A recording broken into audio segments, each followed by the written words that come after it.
The IC continues to assess that Iran is not building a nuclear weapon, and Supreme Leader Khamenei has not authorized the nuclear weapons program that he suspended in 2003. The IC continues to monitor closely if Tehran decides to reauthorize its nuclear weapons program. The IC continues to assess that Iran is not building a nuclear weapon, and Supreme Leader Khamenei has not authorized the nuclear weapons program that he suspended in 2003. The IC continues to monitor closely if Tehran decides to reauthorize its nuclear weapons program. Let's start there. First point, and I have a few points, and I'm starting early because I have a guest coming on at 7 a.m. Kevork Almassian from Syrian Analysis will be on at 7, so I want to get this out the way before he gets here. First point, our own government assesses that Iran is not trying to build a nuclear weapon. So right off the bat, false pretense of operations. Meaning the entire premise of we can't allow Iran to get a nuke sounds a lot like weapons of mass destruction in Iraq. False pretense. Okay, well, that's interesting, right? The continued escalation in regards to terms of what Donald Trump wanted, where he couldn't even articulate exactly what he wanted, and he was all over the place. All right off the bat, if you do that, then you're telling me that you're not really interested in a deal, and you are continuously pushing what you want beyond the horizon that you know your opposition is going to accept. Rational man, me, looks at that and says, Donald Trump is not really looking for a deal, he's looking for a war. If the president of the US continuously says, we're going to bomb, there are pretty nice people there, but we're going to bomb if we can't come up with a deal, and then you don't even write down what you want, and you push further and further and further out anytime you get close to anything, rational man says, he's not looking for a deal. A, you have false pretense of negotiations, or the very least reason for negotiations. Two, you shouldn't even really be a part of the negotiations. Let's be very honest.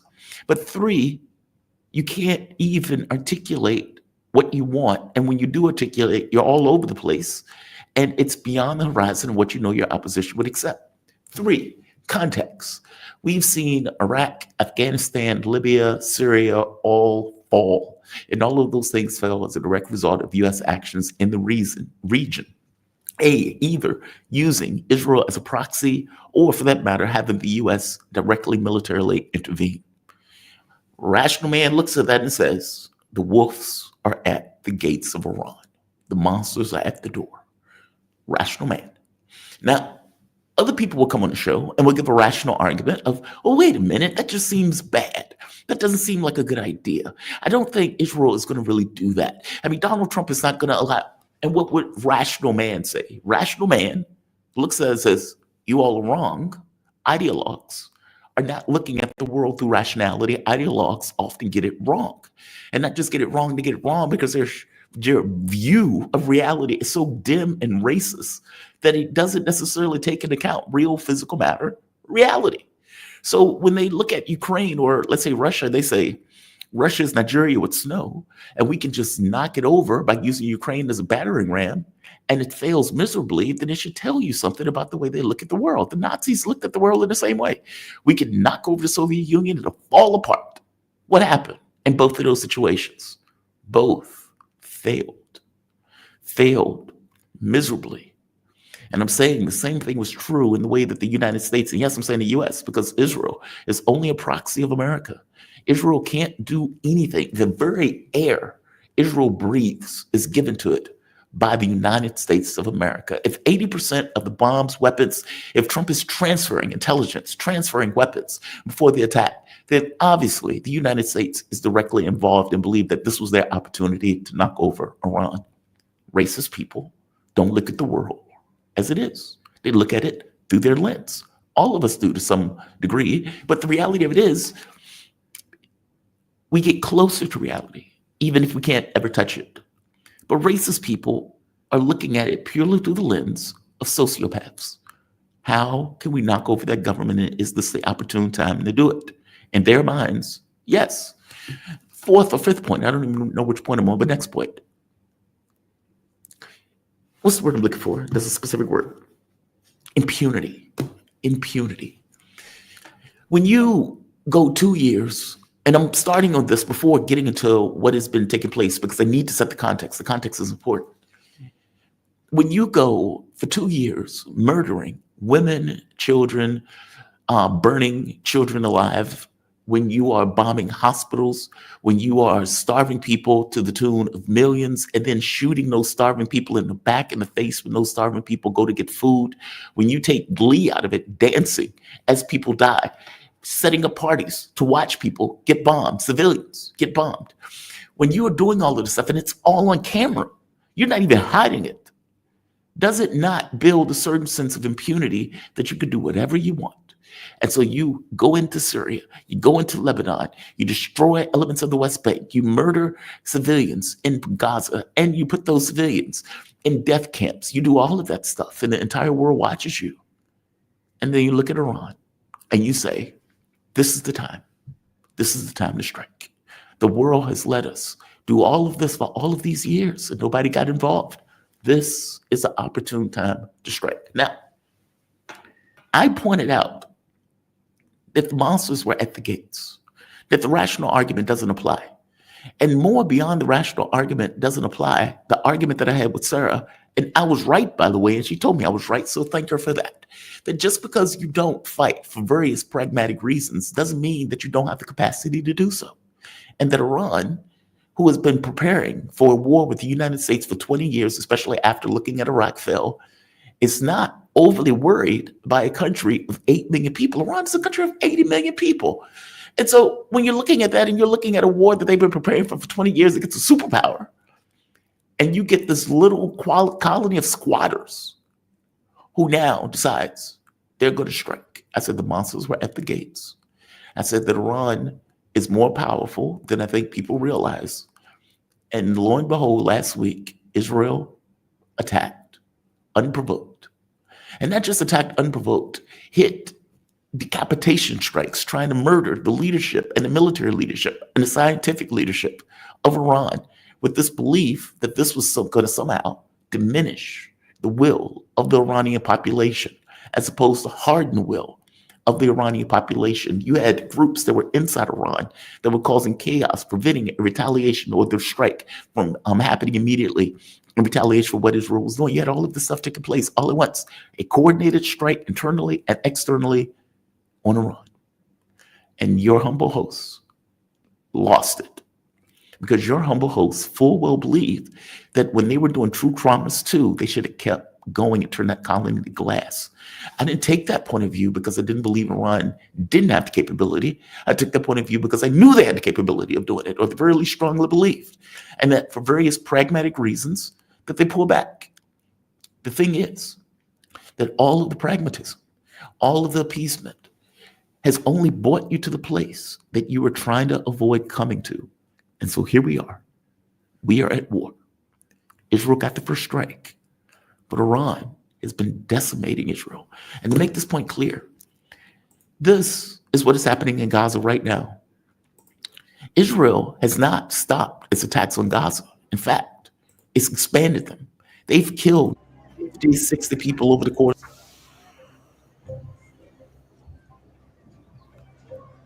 They've been doing this for 2 years. So what I'm about to show you is called comeuppance. It's called comeuppance. It's a country that believed it could act with impunity and ran into a buzzsaw. Every bit as much as I said they were going to run into a buzzsaw. And they are out here begging Donald Trump for help, begging Netanyahu, showing up out of a bunker, begging at the height of his lungs, coming up, oh, they're going to give Houthis nuclear missiles. Well, you just heard Tulsi Gabbard say they weren't making nuclear missiles. So, okay, that's a lie. Oh my God, they tried to kill Trump. He's saying any and everything in his power to try to get the U.S. in to save his ass for something that the U.S. pushing him provoked an unprovoked attack. So if I'm showing a bit of glee at Israel getting decimated and taken apart, that is the context of my glee. For me, this is called justice. Killing a Nazi is not a negative thing. And if the Israeli government doesn't want to believe in good sense, ethics, morality. If they don't believe these things have been tossed to the wind. If they can murder women and children, burn kids alive, if they can do all of these things, then from my point of view, that dog needs to be put down.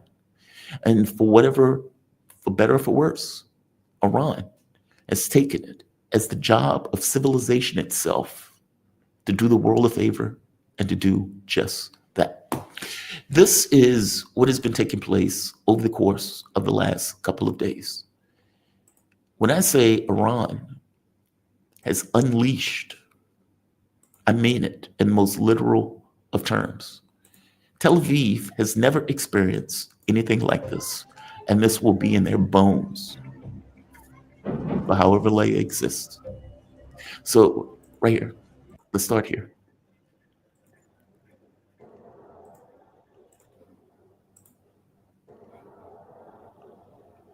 This is Tel Aviv. Those are explosions landing on cities in Tel Aviv.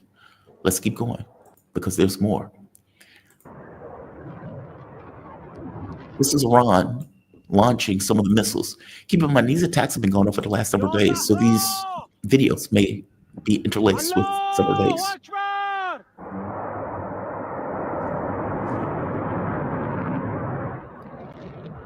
All right, let's fast forward. Let's see these actually. Well, let's do this.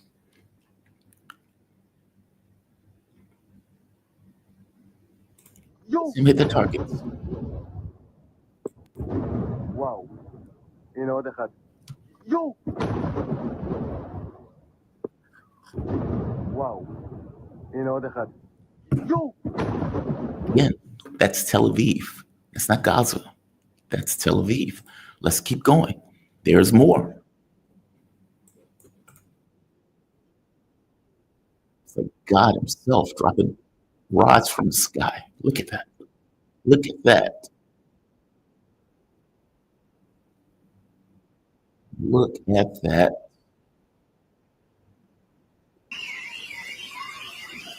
Supposed to be showing this one. Unstoppable.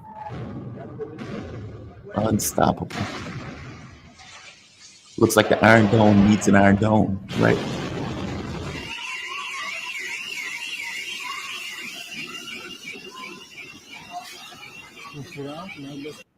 There's more. Let's go to the next one. This is close up at the launch. Don't really need to see that one. Here's more of Tel Aviv getting decimated. I think I've shown that one in another video. Let's go to the next one. This, a view of it from below.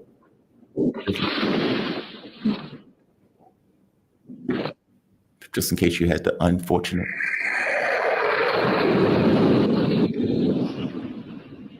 position of sitting there. Let's go to another one. This is also Tel Aviv after the strikes.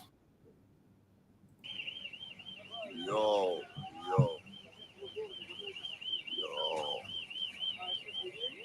It's as if. Oh, there's more. Just to be clear, these are not limited to Tel Aviv. I'm just showing you what's been happening to Tel Aviv over the last few days. Here is, again, more of Tel Aviv getting taken apart after the fact. Burning, just burns, just burns. Let's keep going. There's more. Come on, shut up. When it does that, let's go to the next one. This is what Israel looks like today. When they woke up in the morning, they woke up to this. Looks like Gaza, doesn't it?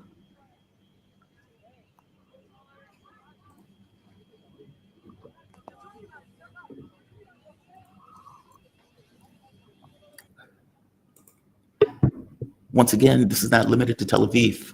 This is Haifa. I call this the lights out shot. That's what I call this. Haifa is one of the main ports in regards to economic activity, also oil production, energy production. Lights out.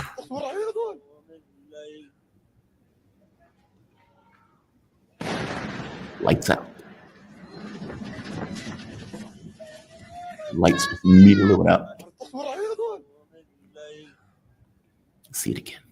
I see it again. Bam. Lights out. Let's keep going. There's more. This is the port.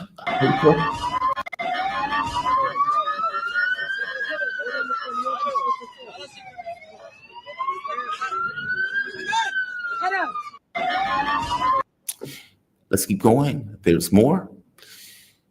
This is, I think I've shown this one. Okay, so I'm not going to show this one. I showed the one in the last one where hypersonic missile hit Haifa. This is the Weisman Institute. This is kind of like their MIT. Look at what happens to this.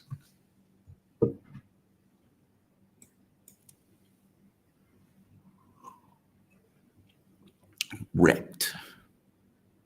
Wrecked. Yep. Bam. And more fall in the background.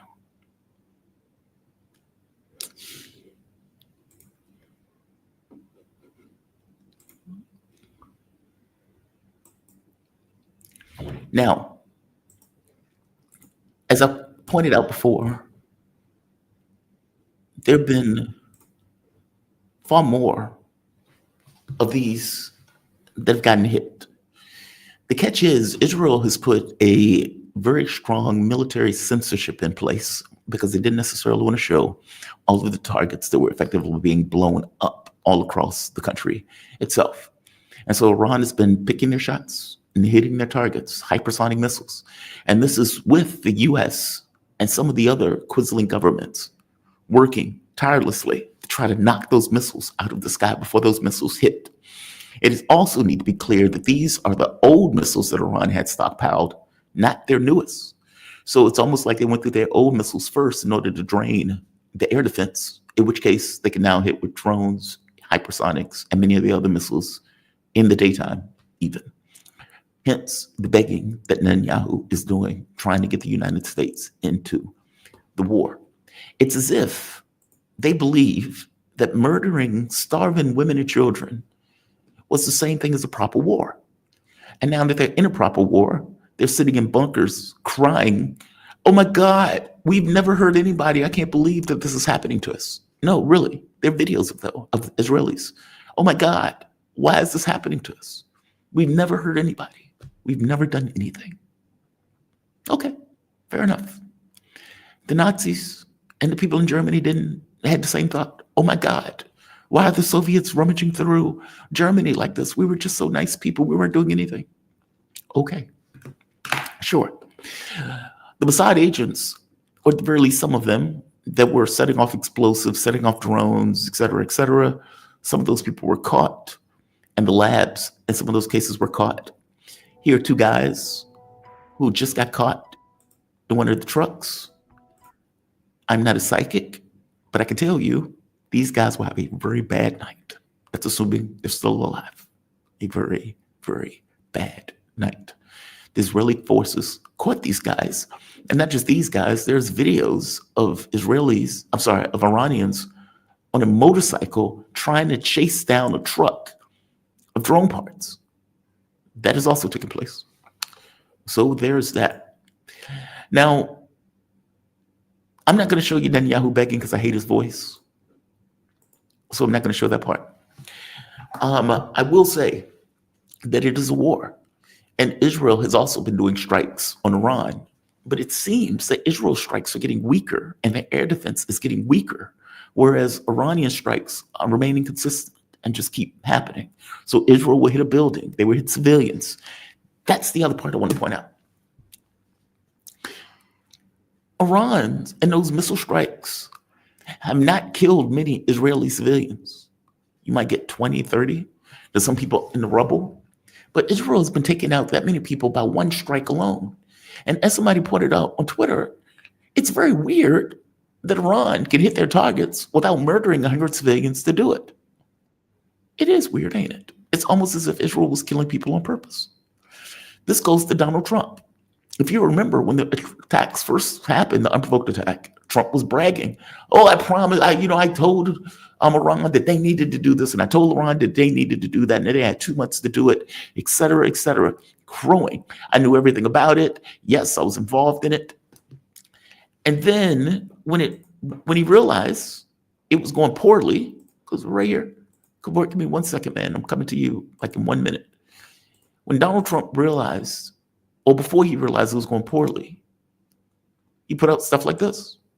2 months ago, I gave Iran a 6-day ultimatum to make a deal. They should have done it. Today is 61. I told them what to do, but they just couldn't get there. Now they have perhaps a second chance. Whoa, sounds like you're crowing. Where's plausible deniability? Huh? What happened to that? Because there was no plausible deniability.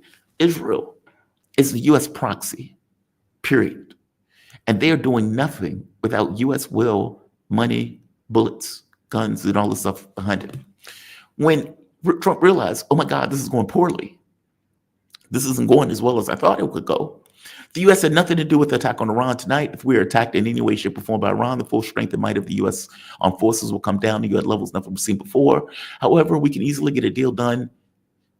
This goofball, this whack job, the dumbest man possibly on the face of the earth, is now claiming that he still wants a deal. Ain't that special? Ain't that special? Good luck with it. Good luck with it. I want to bring in my guests. I am joined with the man himself, Gavor Alamasian. Let me know if I get that right. Is that correct? You pronounce it perfectly. I'm bad at names. You're the first podcaster who pronounced my name exactly the way it is. Thank you. Thank you. I'm so bad at names, right? So I that's why I always ask first. Gavor Alamasian, he's a geopolitical analyst and host of Syriana Analysis. It is a fantastic show. Gavor, just to toot your own horn for a bit, or toot your horn for a bit. He was one of the main and only people pointing out something is weird with Syria and something needs to be done. Otherwise, this government is going to be toppled. It seems like something was going on. I think 3 months, 4 months later, it happened exactly as you kept saying it was going to happen. Welcome to the show, man. You doing okay today?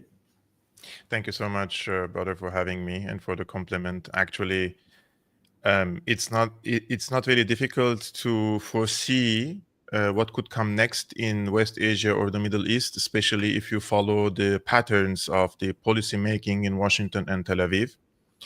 And in this case, when I saw the series of assassinations in Lebanon, especially Nasrallah, I came to the conclusion that the Americans and the Israelis are very serious and determined to break what used to be called the axis of resistance. And I believed that the strategic depth of the axis of resistance was represented in Syria. So they needed to cut the geographical, let's say, connectivity between Iran, Syria, Lebanon, and Palestine. And therefore, it was only logical for them to restart the regime change operation in Syria. And who is the strongest force in Syria is the offshoot of Al-Qaeda, led by Abu Muhammad al-Jolani, who is now the self-selected president of Syria, who yesterday reportedly opened the airspaces of Syria to the Israeli fighter jets. And not only that, the Israeli fighter jets are refueling their fighter jets over the skies of Syria. Yep. And two, he also sent signals to Israel that if he is supplied with air defenses, then he will happily join the so-called moderate Arab camp in gunning down and shooting down the Iranian drones or any Iranian ballistic missiles flying over the skies in the region, basically. So this guy has been a CIA asset for a long time, and this is not a secret. I mean, it is confessed by several officials, including Jake Sullivan, when he said in 2012 famously to Hillary Clinton in one of his emails to her that Al-Qaeda is on our side in Syria. The Defense Intelligence Agency, DIA, of the US Army, they clearly told Obama that the so-called rebels in Syria are mostly Al-Qaeda affiliated. And we have many statements coming from James Jeffrey, who was the former U.S. envoy, special envoy to Syria, saying Jolani is an asset to our strategy. And now the current special envoy of the U.S., who is also the ambassador of the U.S. in Ankara, he clearly says that we have to protect Jolani. Like we have to find, let's say, I'm trying to remember the exact words. He said security system around Jolani to protect him from a possible assassination because they fear that their man could be assassinated. And this is, of course, for the sake of Israel.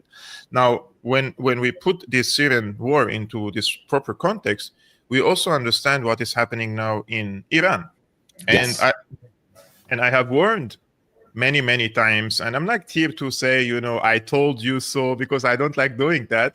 But Do it's it. it's quite clear that once they were done with Syria, they will go after Iran.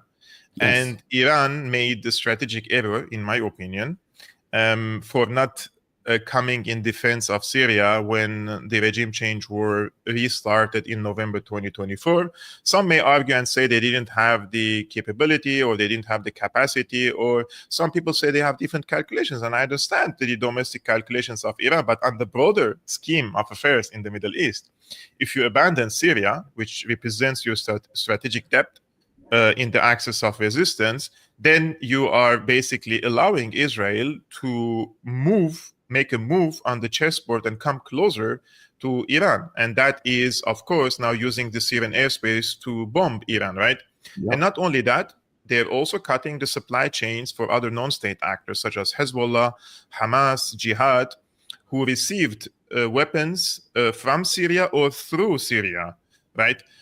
So this was, in my opinion, a big strategic error from the Iranian side. And now the war has moved into their territory. So this is something important. If you don't fight the empire in a buffer zone, which is Syria, Lebanon, Palestine, for example, then the war moves into your territories. And this is what is happening at the current moment.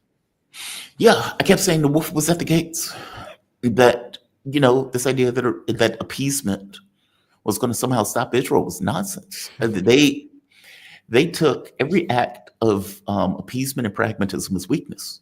Yeah. And, you know, acting like America, that blew my mind. They were acting as if America was an honest actor, which I don't quite get, especially for a government like Iran, where they murdered Soleimani as he was on a peace mission, no less, where they went back on every deal that they ever came up with, whether it was the Palestinians and they turned a blind eye to let those Palestinians get murdered, or even pulling out of nuclear treaties. Hell, the tariff war, Donald Trump had no concern about sticking with deals. And it looked like it was obvious that he was not trying to get a deal. He was trying to create a pretext for war. Weapons of mass destruction in Iraq. Oh my God, weapons of mass destruction in Iran, despite the fact that our own intelligence said that wasn't the case. What the Americans do, basically, my friend, is they use the negotiations as a smokescreen to send the false signal to the enemy, and American enemy in this case, Iran, telling them that we're interested in talks. We're not interested in wars. But at the same time, they prepare for war under the table. And they have done this with Russia, Minsk Agreement 1 and Minsk Agreement 2. So what they do, basically, they freeze the conflict in order to arm the proxy, in this case, Ukraine, against Russia. And similarly, what happened in Iran, they negotiate with Iran, they talk to Iran, they send positive signals. For example, Witkoff several times says the talks are moving crazy good, like it's fine, everything is okay. But those are all smoke screens, because at the end, before reaching an agreement, the Americans come with an impossible demand, and that is to zero enrichment. But zero enrichment means that Iran will cut off electricity, for example, for millions of people and also factories who are in dire need for this nuclear energy to light up their homes and to move on with their businesses, right? And therefore, what the Americans have done, we talk with you, but then we ask for an impossible demand. You will reject it. We know you will reject it. And then we say, the ultimatum is gone. We gave you 60 days, and now Israel is going to bomb you. But the truth of the matter is, according to many reports, intelligence reports, and citing officials in the US, they all say that this attack against Iran was planned at least 8 months ago. Yeah. Which means the talk started 6 months ago. So the preparation for war against Iran started 2 months before the negotiations. So accordingly, all these talks, 6-month talks, were nothing but smokescreen to give Iran this false impression that there is no war. And when we see the assassinations in Iran and Israel, Israeli attacks were devastating against Iran. Yes. Assassinations that happened, those are senior commanders. We're not talking about some ordinary people, which means Iran didn't anticipate this, because it is impossible for me to believe that if Iran at least anticipated such attacks, they wouldn't have asked their senior commanders to sleep at their apartments, at home, normal Yes. homes. It's like they killed the people of entire building to kill one commander. Of course, Israelis do not care about that at all. But what I'm saying is, Iran was shocked, surprised by this attack. It's crazy for me sometimes to see. Why do you think they were shocked by it? Because I was talking to Morandi, and my thing to him was kind of like I would bring people on, and they would take a rational point of view, and I would say, "Well, dude, ideologues are not rational. They see the world. I mean, these are racist, hateful people. They're not looking at the world as it is. They're looking at it through their lens, and from their point of view, they've had impunity to murder hundreds of thousands of people for 2 years. They've gone into one country after the next. All of the stuff was on camera. So why were you shocked by this?" And he said he was shocked at the severity or the savagery at which they went after leadership. My thing was like, why? Why? They have had no issue murdering people for years. Let me ask it as a question. Why do you think they accepted somebody like Trump as being an honest actor? That's the part that blows my mind. Donald Trump is one of the most dishonest people on the planet. He is amoral to truth. Like, he is a habitual liar. And as a rule, habitual liars lie. Why did they think, after looking at Syria, Afghanistan, Iraq, the Sudan is a basket case, Libya, that now they're dealing with a country that is supposed to be honest? I don't understand why they accepted Donald Trump as being an honest actor in this. That's why I blame Iran. Not I blame them for getting attacked, but I blame them for this miscalculation. And that's why, like in the past few weeks before this attack started, I was telling my audience on my YouTube channel, guys, Israel will attack Iran. And Iranians are doing a huge mistake. And then some Iranians, of course, I understand their sentiments. They come and tell me in the comments, do you know better than our leadership? What are you saying? This is a Zionist fear-mongering. And I'm like, I'm telling you from the patterns of the policy making in Israel, they will come after Iran. And they're very serious. They're very determined. Don't underestimate Israel and the United States. This is the problem in the region, is this false, some people have big mouths in the region and they say, if we're attacked, we will wipe out Israel from the map and all this stuff, populistic talk. And some people, they are caught in this hype and they think that if they're attacked, then they will wipe out Israel completely, right? And therefore they say we have deterrence. But that's inaccurate, because if Israel has nukes and you don't have a nukes, then already Israel has an advantage above you. That's simple, right? So you can, of course, strike Israel, but you're a country of tens of millions of people, and your government is rational enough and not suicidal to go into an open war against Israel and then get nuked, and millions of people from the Iranian people will perish, right? So, of course, the Iranians will not go to that direction. So what is the solution here? It is deterrence, deterrence, deterrence. But deterrence doesn't start in Iran. Deterrence starts from advanced front lines against Israel, which means in southern Lebanon, in Palestine, and in Syria. And when you lose these front lines to Israel, then you lost deterrence. But Iran had the opportunity to reestablish deterrence when Israel started hitting Lebanon very harshly and started killing its leadership. But Iran was very hesitant to join this. And I will give you one example, and this is an information and not an analysis, right? After October 7, this was, I believe, in mid-June, July 2024, Iranian delegation came to Damascus. Back then, Assad was still in power. and they asked him about the possibility of opening a front line from the Golan, from the southern Syria against the Golan Heights, which is a Syrian territory. And the first question Syrians asked, Assad asked the delegation, are you guys going to join this war, or we're going to fight this by ourselves? Because once we start a war against Israel, Israel will decimate our cities, and we're already we're going out of a 14 years of devastating war, and the Iranians do not want to join the war. And the Syrians said, no, then we're not going to open a new front line after 14 years of already an internal war again against Israel if you don't want to join it. And the Iranians were upset and then started publishing articles because they leaked such security information to the press. And the talking heads started to say, Assad betrayed the axis of resistance for not opening a front line. But excuse me, if you want to open a front line, you need to join it if it goes out of hands. But if I don't receive a guarantee that Iran will join the war, and me as Syria, without any economic resources, under harsh sanctions, my military is overstretched in the entire country, then this is suicidal for me as well, right? And therefore... Just be clear, they did that?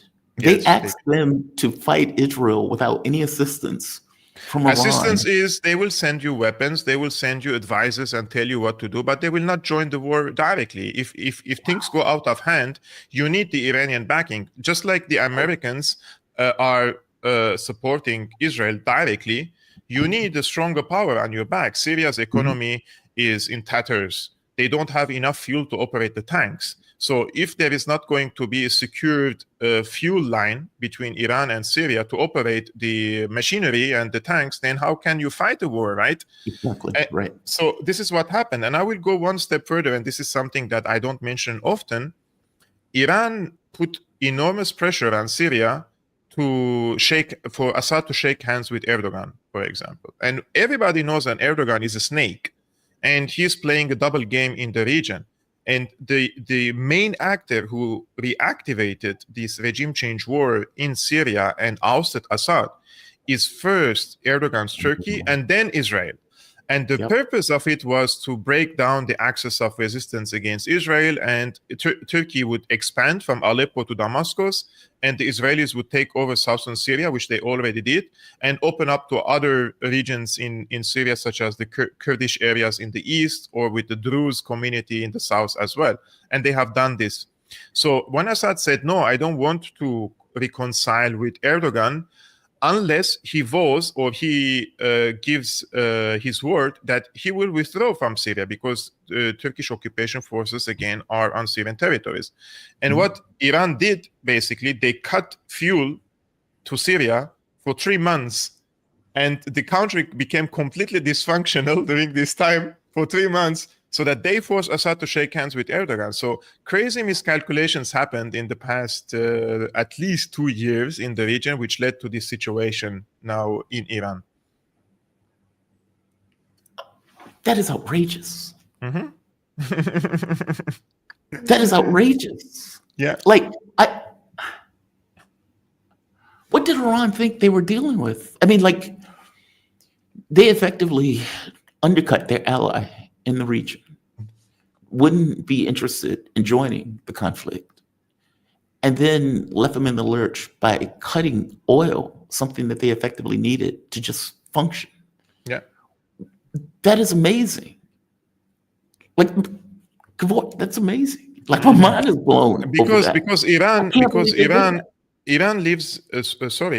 When I criticize Iranian, I criticize decisions, right? Those are human beings. They hit or miss, just like any other politician. So I'm not like here attacking. I'm not attacking Iran as a nation. I'm saying Iran is playing with the rules of a game, and these rules are made by the imperialists to subjugate the rest of the world. Iran lives in an illusion to thinking that Erdogan is somehow going to shift from the west to the east or towards the BRICS. And that's a fallacy, because once you understand what the Muslim Brotherhood group is, like, what is the Muslim Brotherhood? The Muslim Brotherhood is a group founded in Egypt in 1920s, when the Brits used to occupy Egypt. And they supported the rise and the spawn of this group in Egypt because they wanted to find an internal rift inside Egypt against the nationalists and the socialists. Because the nationalists and the socialists were fighting against the British Empire. And the Brits said, okay, we have to find an internal enemy for this resistance, so they fight against each other.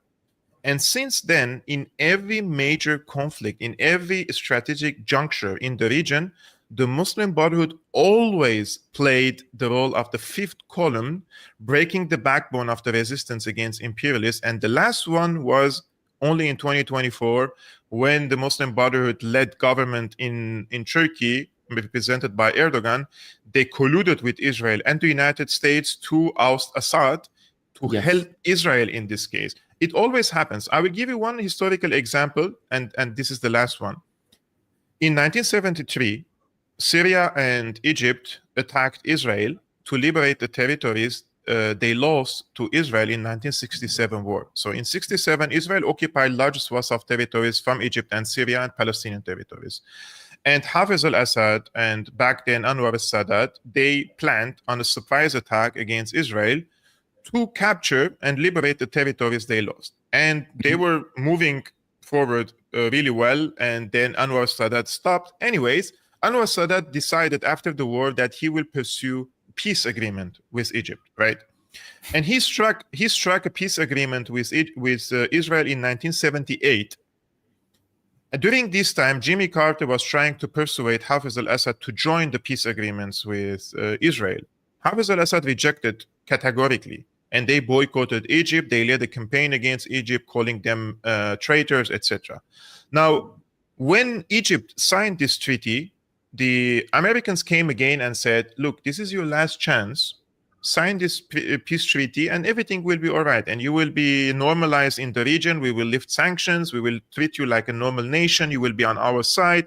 We're the superpower, this and that. And Hafez al-Assad said no. And this is in 78. In 79, 1 year later, the Muslim Brotherhood waged an armed insurgency against the Syrian government back then. And they established an Islamic emirate in two cities, Aleppo and in Hama. And they used to send everyday car bombs and killings based on sectarian hatred and ethnic hatred. So they destabilized Syria immensely for 4 years until 82, until Hafez al-Assad crushed the insurgency in Syria. So what I'm saying is Muslim Brotherhood was and still is a fifth column in the Islamic world. And the countries which represent today this power, the Muslim Brotherhood power, are Erdogan's Turkey and Qatar. These two countries are the biggest collaborators with Israel and the United States, but on the face, on the mask that they wear in the Islamic world or in the Arab world, that they're somehow on the side of the Palestinians or on the side of the oppressed people. This is all smokescreen and the facade, and they are strategic friends and allies with the empire, basically, including Qatar, which hosts the biggest and largest American airfield in the Middle East, including strategic bombers now on Qatari soil. So, one, I don't think you're attacking Iran. You're giving political analysis of miscalculations, mistakes, and failures. On Friday, I flipped out myself, and I spent, I think, 20 minutes bashing Iran for what I consider to just be incompetence, just raging incompetence. The wolf is at your door. The monsters are at the gates. What is it of the Israelis? They're more like Nazis than anything else in the way that they've treated the Palestinian population. They've considered them disposable. And you think that they consider you any different in that? They don't. And they now considered it their opportunity. And instead of doing True Promise 3, as they said they were, or continuing with True Promise 2 until they turned their place in the class, they didn't do that. And they lost credibility and they lost any notion of deterrence in that process. Israel considered it to be weak. My point is, I don't think you're bashing them. I think you're just giving political analysis. I have to be honest with you, I am blown away that they did that. Jamal, if you remember during Operation Promise 2, the Americans told the Iranians, show self-restraint. We're going to reach into a ceasefire agreement in Gaza. Right. And we promise you a ceasefire agreement if you act in a restrained manner. And the Iranians acted in a restrained manner, and there was no ceasefire agreement. So sorry to say, fool me once, shame on you. Fool me twice, shame on me. You know what's wild about that? Three Possession, times, 4 times, 5 times, yeah, Possession was like, oh, the Americans lied to me. It's like, Mhm. dude. And I remember saying, you should not be in that job. Yeah. Like, if you were taken in like that, you should not be in that job. Be more cynical, right? Yeah. And as you said, if you keep fooling me, I'm just amazed that Iran did that to Syria. I really am. I mean, as you point out, that was their bulwark. That was their front line in many respects. And we watch Hezbollah get taken apart, Hamas get taken apart, and Syria get utterly destroyed. And you have to think to yourself, okay, if Syria was still there, would Israel be able to refuel their jets over top of Syria? No, not really. Especially if you have both of these countries involved in a actual conflict. Wow, that is mind-blowing to me that they did that. Jamal, I will go one step further and say, I do believe, I don't have evidence, proof of it, but from the sequences of events, I believe in the theory that the former president of Iran, Raisi, was killed. And not a lot of people do. Yeah. I think this was a moment for Iran to decide whether they're going to declare it as an assassination or as a helicopter crash, and they went with the lie that, this is my opinion, that it was a helicopter crash and not an assassination, because if it's an assassination, you're talking about the president of the country and the foreign minister and other generals with them. That means the reaction of Iran has to be war. Very, very harsh, harsh. So they sold this theory that it's a helicopter crash. I don't believe that. Raisi was coming from Azerbaijan. Azerbaijan is an advanced satellite country for Israel. Azerbaijan is an arena for the Mossad and the secret services of Israel to plan and execute psyops and operations inside Iran. So everybody knows the role of Azerbaijan in this case.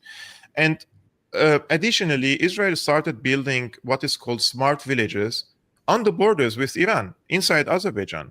So those are all indications, in my opinion, that there was something probably technologically happened, like jamming or cyber attack against the helicopter, which led into the fall of the president and the foreign minister. Now, if Dr. Ibrahim Raisi and Amir Abdullahian were still in power, I rule out that Iran would have abandoned Syria.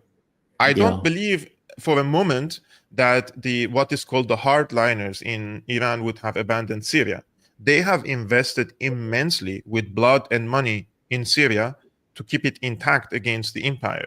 And once the helicopter crash happened, the new administration in Iran, what is called the moderate administration, they have shown no interest in coming and helping Syria militarily when, the shit hit the fan, you know? But therefore, isn't that a choice for the Ayatollah, though? But that's not. No. Okay. Ayatollah has certain level of influence, of course, in the country, but there is this exaggeration of course, in the mainstream press that everything is in the hand of the Ayatollah Khamenei. There are practical decisions inside the military, because the Iranian army is not only the IRGC.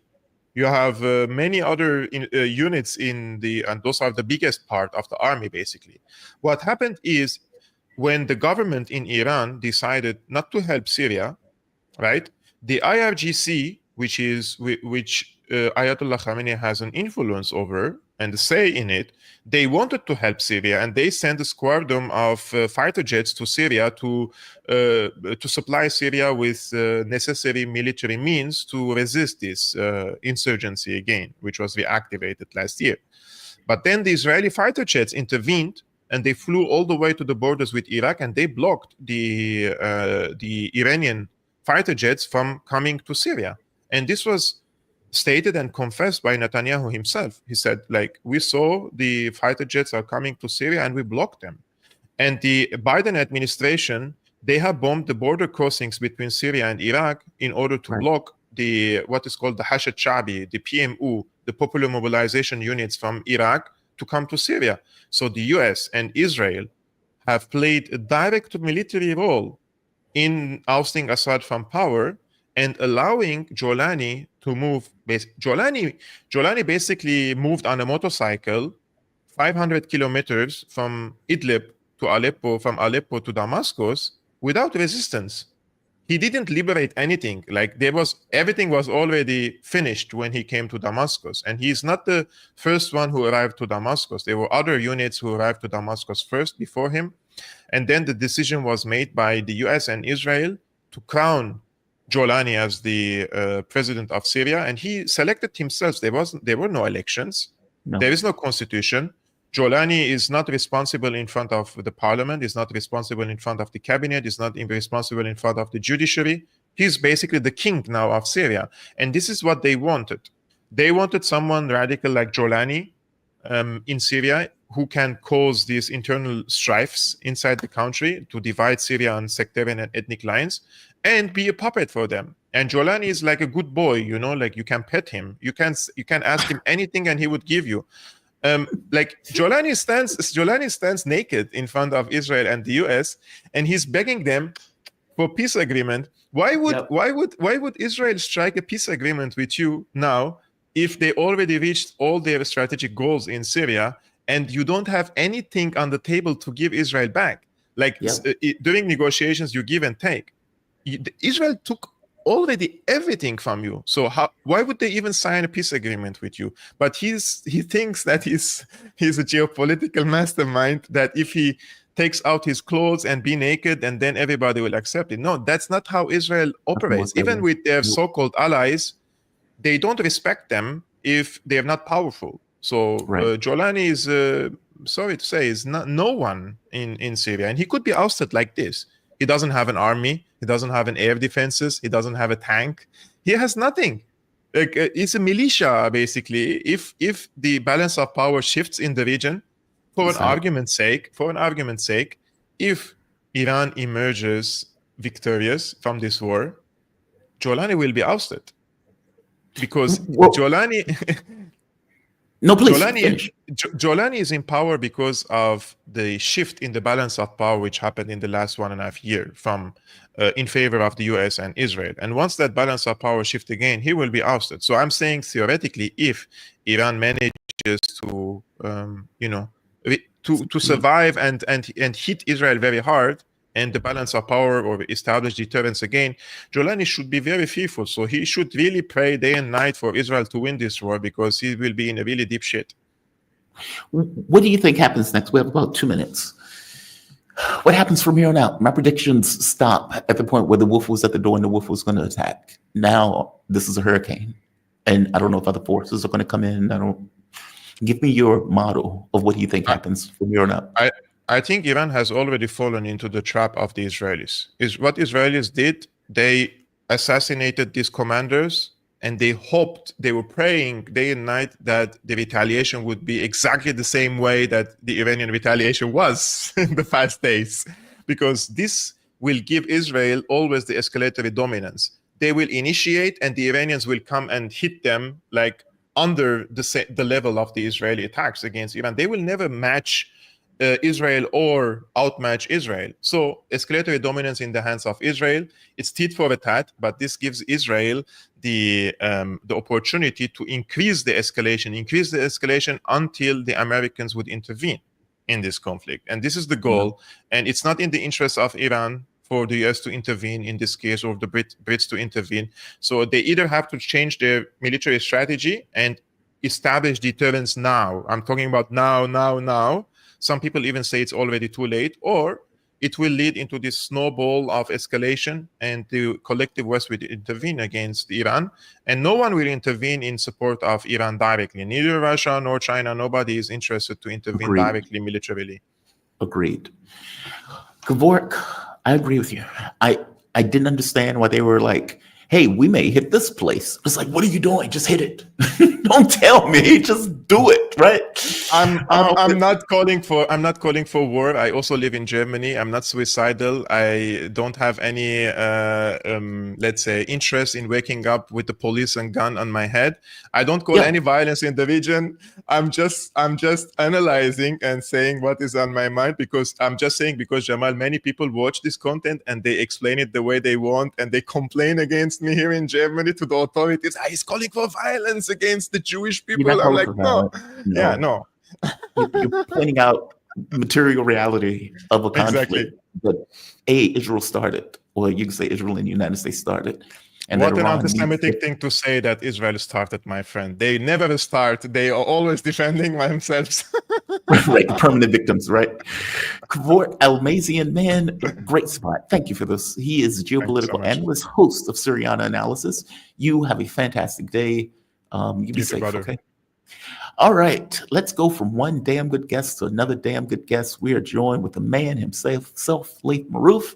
Laith Marouf is an award-winning multimedia producer and media policy analyst, consultant, focused on issues of liberation and decolonization from indigenous nations to Arab peoples, and building broadcasting capabilities for misrepresented and underrepresented communities around the world. Laith, thank you for coming on today. I really wanted to talk to you today to get a fresh take from you. How you doing? You doing all right today?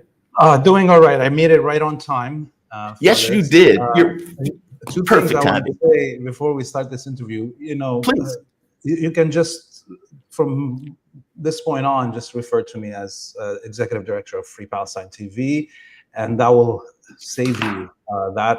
Of course, I'm really appreciating the fact that for a long time you were informing people of my history of work, so it's not standing on its own, the latest work. And the other thing that I want to say is that now you've got 2 Syrians in a row on your show.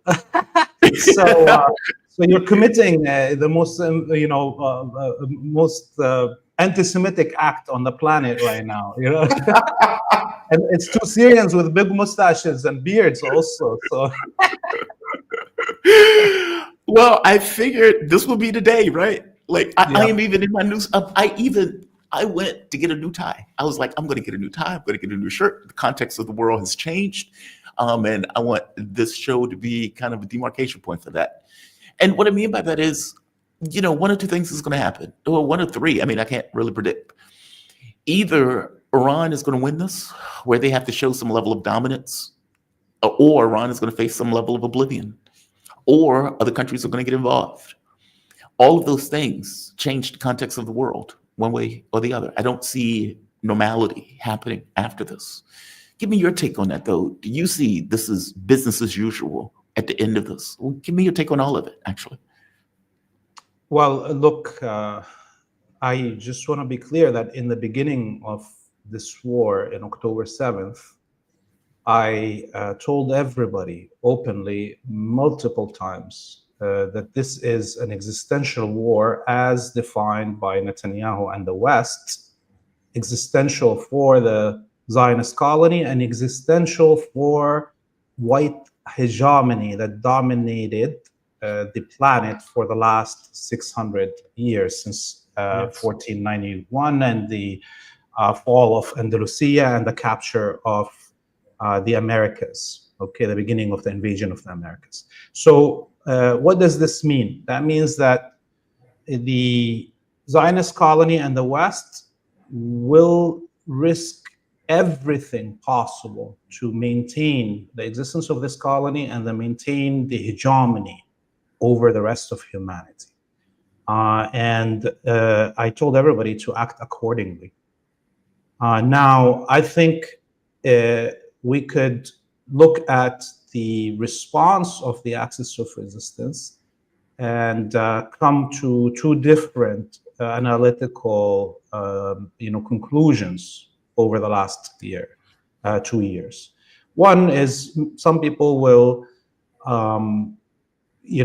say that the axis of resistance should have went all in starting from October 7th and invaded from Lebanon, rained hell on the Zionists from Iran, and maybe it would be in a different situation right now. That's one kind of analysts that are out there.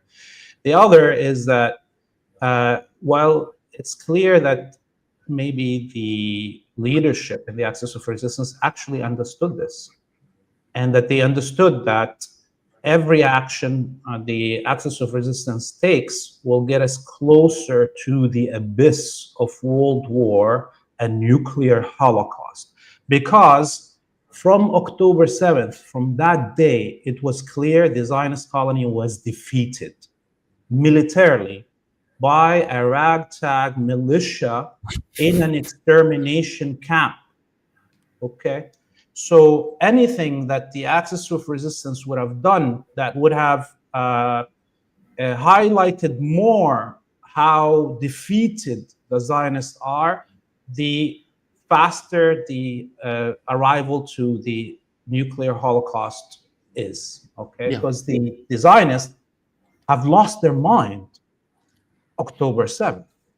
They were told by Western media and Western elite that they are the epitome of human development. They are the smartest, the strongest. The Karma God defeats all the martial arts of all the East. Okay, and they're the best comedians, best actors, best doctors, best lawyers. The West themselves, the leaders of the West themselves, told the Zionists that their own citizens are less than them. We watch every day. You remember that Independence Day movie with Will Smith when that rabbi at the end tells them not everybody is perfect? That was repeated over and over and over in Western media. It drilled in the heads of the whites in the West. Okay? And the Zionists have concluded that they rule the West. Yeah. And the West rules the planet. Therefore, they are the chosen people. And they awoken on October 7th to the reality that they are nothing but wimps, but pedophiles, but transvestites, not transsexuals, transvestites that like to put on women's clothing as soldiers, a lingerie. Yeah. That's what they are. And they have lost their mind since that day. Okay, so now we're here. We're here. Every stage of this war, they were defeated. At huge costs, at huge patience, at huge sacrifices, the Lebanese resistance also defeated the Zionist colony and the combined force of the West. Then the Yemenis did the same, right? The Zionists didn't win anything. The West, combined Western power, didn't win anything in these 20 months. Not the war in Gaza, not the war in Lebanon, not the war in Yemen. And the insanity that this is causing is, in the Zionist mind, is forcing them to go to the next stage, even though they lost the first one, the one before it. So they've entered this war now with Iran. And we saw the first day of propaganda that came out from the White House, the whole West, from the Zionists talking. Oh, they were crowing. Yeah, they were crowing. Yeah. Just resign right now. Just surrender right now. This is what Trump was telling the Ayatollah, saying, hey, you're left alone. Go before we kill you. This is the amount of hubris. And what do we see today? Right now, there is practically no air defenses in the Zionist colony. There is the Iranian missiles over the last 2 days opened a path so wide that covers the whole Golan Heights, the whole north of Palestine, a whole path all the way to Tel Aviv, which this area composes 90% of all the colonists living inside the Zionist colony, that where the missiles can now hit anything they want to.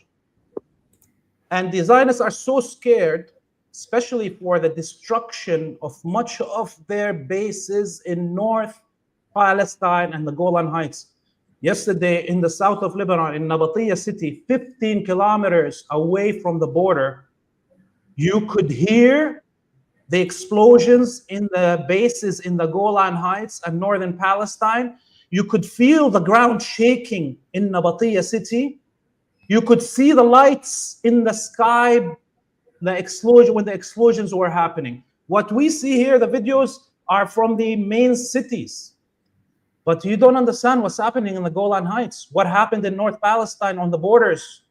The bases of the Zionists are destroyed. This is why the Zionists right now withdrew the vast majority of their ground forces from Gaza and have stationed them on the borders with the Golan Heights and Lebanon.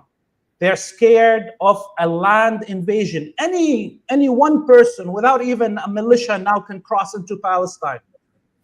So this is why we see the West sending its hordes of fleets of Air Force to try to save the Zionist colony as we speak.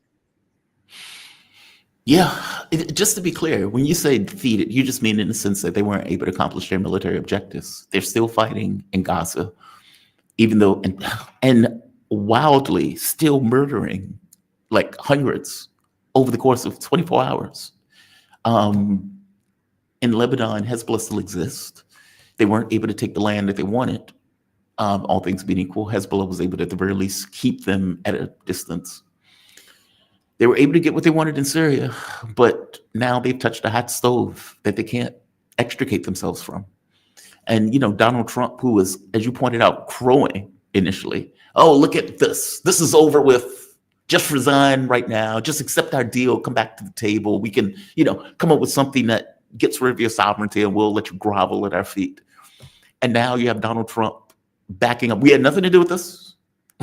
We're out of this. You have Netanyahu begging Americans to get involved, begging countries to get involved. I think the UK got involved in order to help out. Germany was apparently helping out. And it becomes clear now that this notion of air superiority they don't have.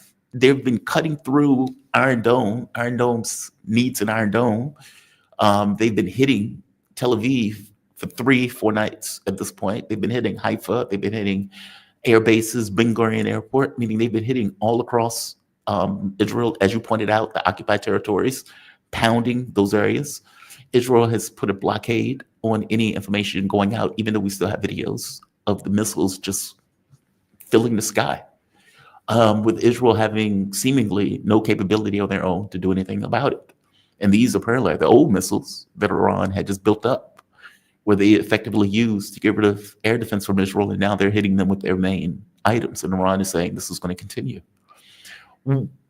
Give me your take on where this goes. Because in my mind, one of two things happen. Israel gets militarily defeated and decapitated for all intents and purposes. And Lord knows, Iran should turn that colony of squatters into glass, from my point of view. The notion that we've allowed them to commit this genocide for 2 years. We've watched them murder, burn children alive, bomb schools, bombs hospitals. They literally raped a man on TV. And when put to the population, and the population says 60% fair game. Fair game. You have the right to rape Palestinians. That's astonishing, right? It's not like it was even hidden. All of this stuff was out for the entire public consumption for 2 years. And so now it seems that they had this assessment that murdering women and children and shooting starving people is the same thing as a proper war. And now, you know, these animals are sitting in bunkers under hospitals, no less, because that's the other part. They're using human shields. Netanyahu is not allowing the Israelis to go back to their actual countries. They built military bases under hospitals. Their military air defense is in the middle of civilian areas.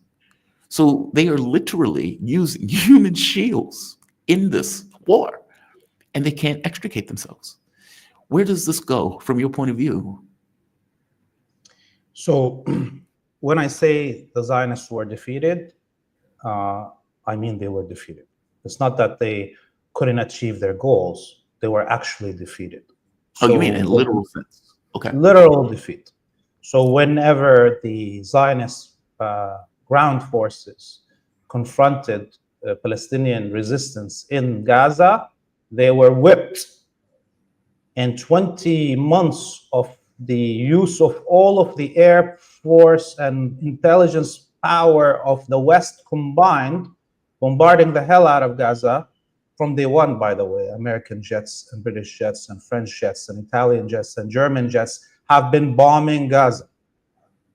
Okay, this will all be proven in full documentation at the end of this war. Okay,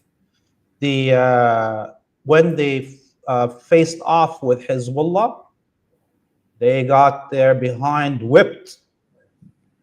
Okay, 15,000 Israeli soldiers dead, 30,000 amputees in the Israeli military.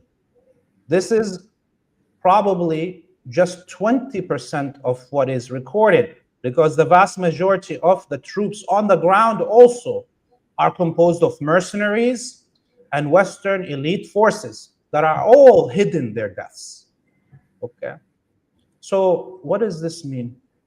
The United States with nuclear aircraft carriers was defeated by Ansarullah, by Yemen. Those are all defeats. It's not, Hezbollah wasn't in an attack formation. The Yemenis were not in an attack formation against the United States. It's the United States that attacked Yemen and got defeated. Right. Its objectives were not reached. Therefore, they were defeated. They ran away. They were defeated. Okay, so we are now in the situation that has moved to the battlefield being Iran. And right now, what we understand is that almost 90% of the attacks that we see in Iran are not conducted by the Air Force, with missiles being fired, Golden Horizon missiles being fired from Iraqi airspace. The vast majority of these attacks have been conducted by infiltration teams on the ground that had all these drones and ATGMs being fired from within 5 kilometers on a building. Those assassinations that we saw on the first day were not conducted by the Israeli Air Force. They're not. I know everybody wants, the Zionists want you to believe that they're God, right? Don't fall into this deity, sanctification of Zionists. Do you think an F-15 or F-35 can fire from over Iraqi airspace and reach Tehran, the missile, without being intercepted? Except if you believe that they have the hand of God with them. This is not a few hundred kilometers. This is thousands of kilometers away. So we now know that the vast majority of attacks have been conducted on the ground by infiltration teams that had whole drone factories and ATGMs smuggled for them. And they had the trucks done exactly the same way of the attack on Russia 2 weeks ago by the Ukrainians. And this is another proof that the Ukrainian, anyways, armed forces and intelligence is all controlled by the Zionists. There's a Jewish supremacist Zionist who's the president of Ukraine. It was the Israelis that attacked Russia's strategic bombers on behalf of the United States and Ukraine. Okay, this is where how. Yeah, this is. I disagree with you on that. I think Ukraine had every reason to attack. But go ahead, make your point. Yes, but it's the same. You see, it's the same team doing the same kind of actions. It's the same movers, controllers, designers of the operations. It's one operational room that's conducting all these wars. Now, over the last 24 hours, the Iranians have uncovered 3 of those factories. Yep. Captured hundreds of the intelligence assets of Israel that were conducting their attacks by these drones and ATGMs.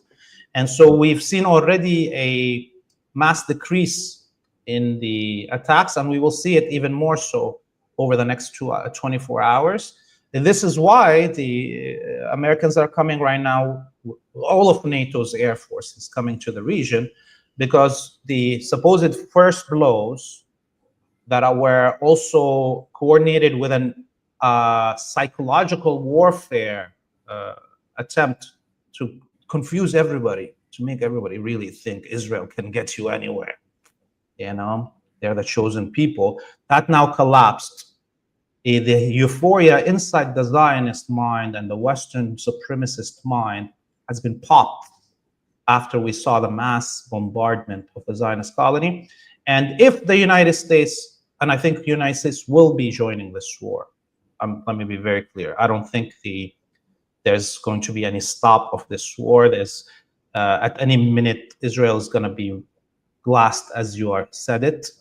The Iranians have only, the first day, used their ballistic missiles that are 10 years old and more, with a few hypersonic missiles. Just the ballistic missiles allowed the mapping of all of the air defense systems, and between them came a few hypersonic missiles the first night that destroyed the important air defenses. Second night, it was increase of hypersonic missiles, still opening more pathways within the air defense systems of the Zionist colony. And now, as I said to you, there's a main highway, way wide open, like an autobahn in Germany, as Almassian would tell you. You know, like it's a 12-lane highway right now, open all the way from the Golan Heights to Tel Aviv.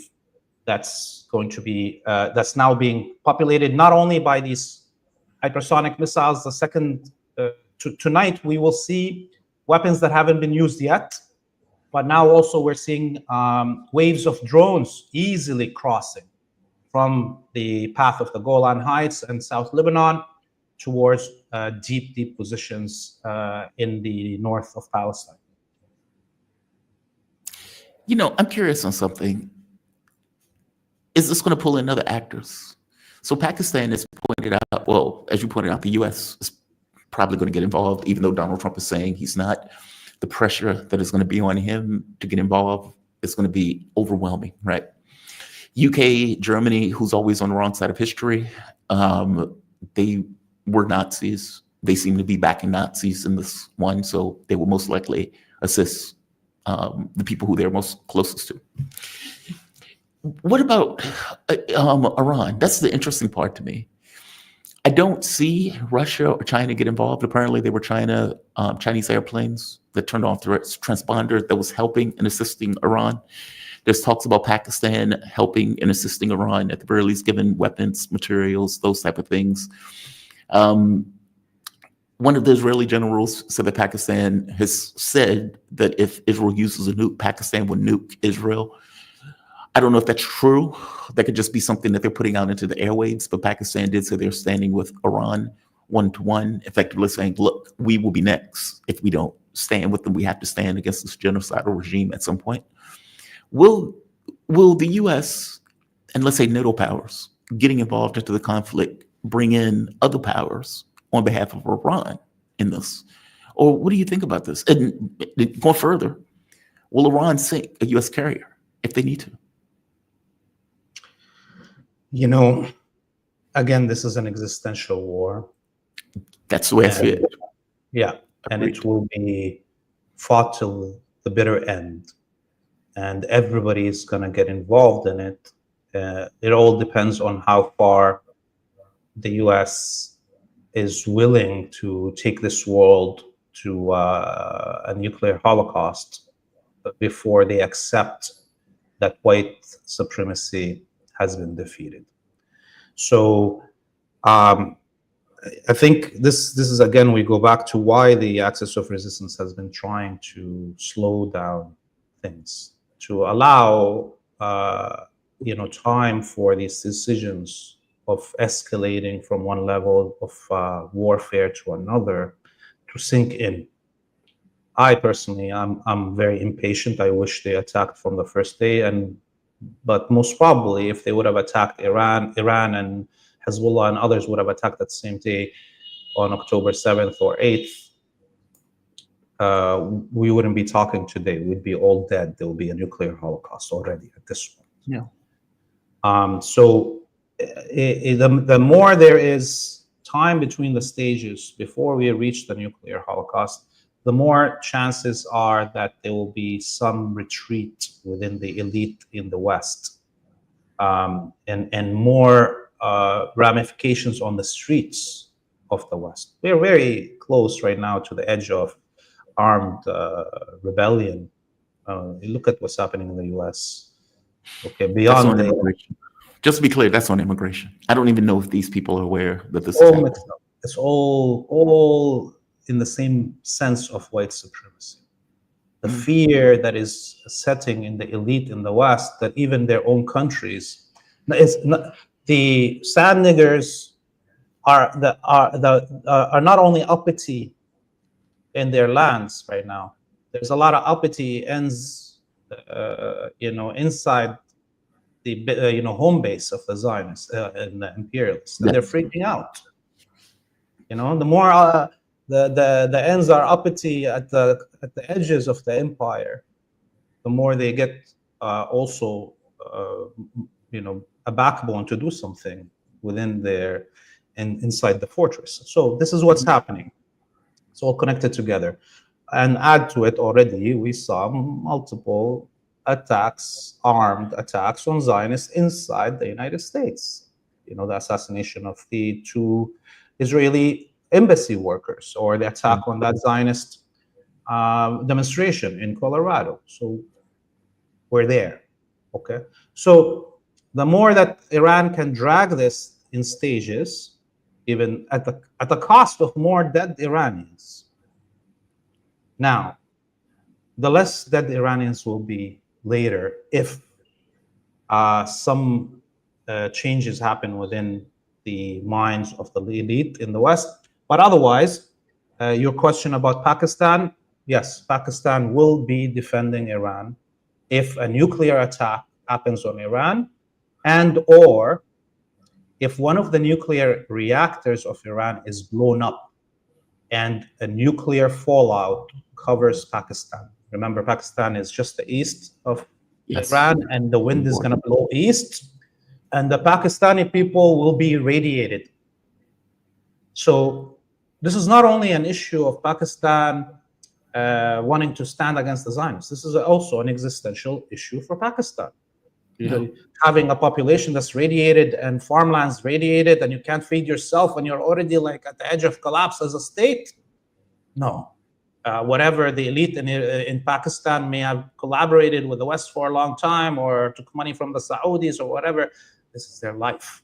The children of those generals that are collaborating with the West inside the Pakistani army are going to die. So no, they're not going to let their kids die from radiation. So Pakistan will enter. I think China is already moving. Russia will not move. Okay? But China is already delivering mass amounts of weapons.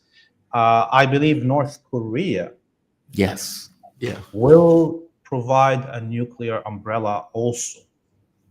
If the West is stupid enough to reach that point of nuking Tehran or attacking a nuclear site in a way that creates nuclear fallout, North Korea will be nuking not only Israel. I think they'll move on to liberate their own land, because that means now it's legitimate, the use of nukes, and we will see a rollout into a nuclear holocaust for all of humanity. I know everybody talks about the Samson option that the Israelis have, but all the watchers here should understand that the Arabs, the Muslims, we have our own Samson option, which is this craziness to refuse to surrender. We will drag you to the edge where Israel and the West is going to have a choice of opening a nuclear holocaust. That's our Samson option. And the Western populace that don't want to die themselves in a nuclear holocaust have a very short window right now to get up and do something about it, take back their government from Zionist control, stop their own armed forces from involvement in this Holocaust, and otherwise see you all in heaven or hell, whatever you believe in. Yeah, that's my concern, right? Because up to this point, any notion of pragmatism is out the window. And their lens, like how they're looking at this, it's not, none of this is rational, right? Iran did everything in their power to avoid conflict and avoid a war. Syria wasn't attacking anybody, right? I mean, you may say these are axes of resistance, but it's built into the term resistance to what is effectively an irritant in the region, which is Israel, that has killed, maimed, murdered, raped on camera for the last 2 years. So, you know, would Trump get involved? Maybe. Would Israel potentially raise a nuke at the point where it realizes it's on the brink of oblivion? Yes, I think it would. Will other countries get involved if indeed it gets to that point? Probably. Like, you know, I think I was talking to Dimitri Lascaris, and we were pointing out that this is the most dangerous region in the world. Not what's happening in Russia. Yes, that's bad. But in regards to the thing that can draw in other countries and start a nuclear war, it's this. They left a maniac regime with nukes, unacknowledged, but nukes that everybody knows that they have. And it's like, do you really trust a fascist, hateful regime with nukes? Okay, well, the white Western world has said yes and is doing everything in their power to support that colony of squatters in that region. And now that colony of squatters have gone too far. And they're in a proper war. And as you point out, their ability to fight that war is getting weaker, not stronger. And it will continue to get weaker as Iran continues to hit them over and over and over again. So no, I agree with your assessment on this one. This is very dangerous. We're at the brink of oblivion. Yeah. Which thing do you fall on? Which idea? That Iran, and let's say the axis of resistance, didn't act because they didn't want to bring us to oblivion? Meaning, do you think Iran is looking at it in those terms, that they looked at it that far of, okay, we need to slow this process down?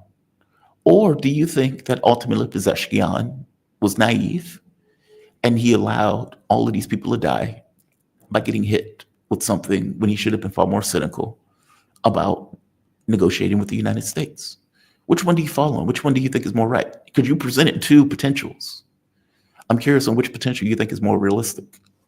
Yeah, I mean, I watched this interview on Iranian television of the new armed forces commander in Iran. And he discussed this specifically. Why was Pezeshkian and the political wing of the state negotiating with Trump and did this, open this chance for the Zionists to do this treacherous attack? And his answer was that they, as armed forces, had the assessment that the United States will be, with the help of all of the Western powers, attacking Iran no matter what. Right. So what they needed to do in the meanwhile, once they have made that decision, is they themselves engaging in this negotiation in order to set up and prepare themselves for the eventuality. Okay. Yeah. And so what we see right now is that even the attacks that Iran is committing right now against the Zionists are all designed with the conclusion and understanding that the main war will not be against the Zionist colony. The main war is going to be against the whole empire of evil governed from Washington, D.C. Okay? And so we have not yet seen the Iranians, actually using their most advanced weapons, and they have things that are hidden that we don't know about. That's one thing. The other, even the air defenses. Iran hasn't activated the majority of their air defenses except for on the border with Iraq and Turkey in the north and northeast, because they are expecting the attacks by the West, the whole West, and they don't want all their radars and air defenses exposed already, for the enemy to have pinpointed them. Oh, that's such a good point. So the main war is coming. It's an eventuality. There's nothing to stop it from happening because we've got a lot of eunuchs that call themselves revolutionaries or lefties in the West. Nobody's really going to do anything. And so prepare accordingly, I would say. In the next 2 days, once the US moves in, because tonight, what we will see happening inside the Zionist colony is going to be unprecedented. Okay. It already is. Yes. It already But is. what's coming is going to make everything that just happened in the last 3 nights look like child's play. And we will see the day after the direct involvement, open direct involvement. Up until now, by the way, it is the Western air forces that are actually bombing Iran. Let's not kid ourselves. The whole Israeli Air Force is 275 jets.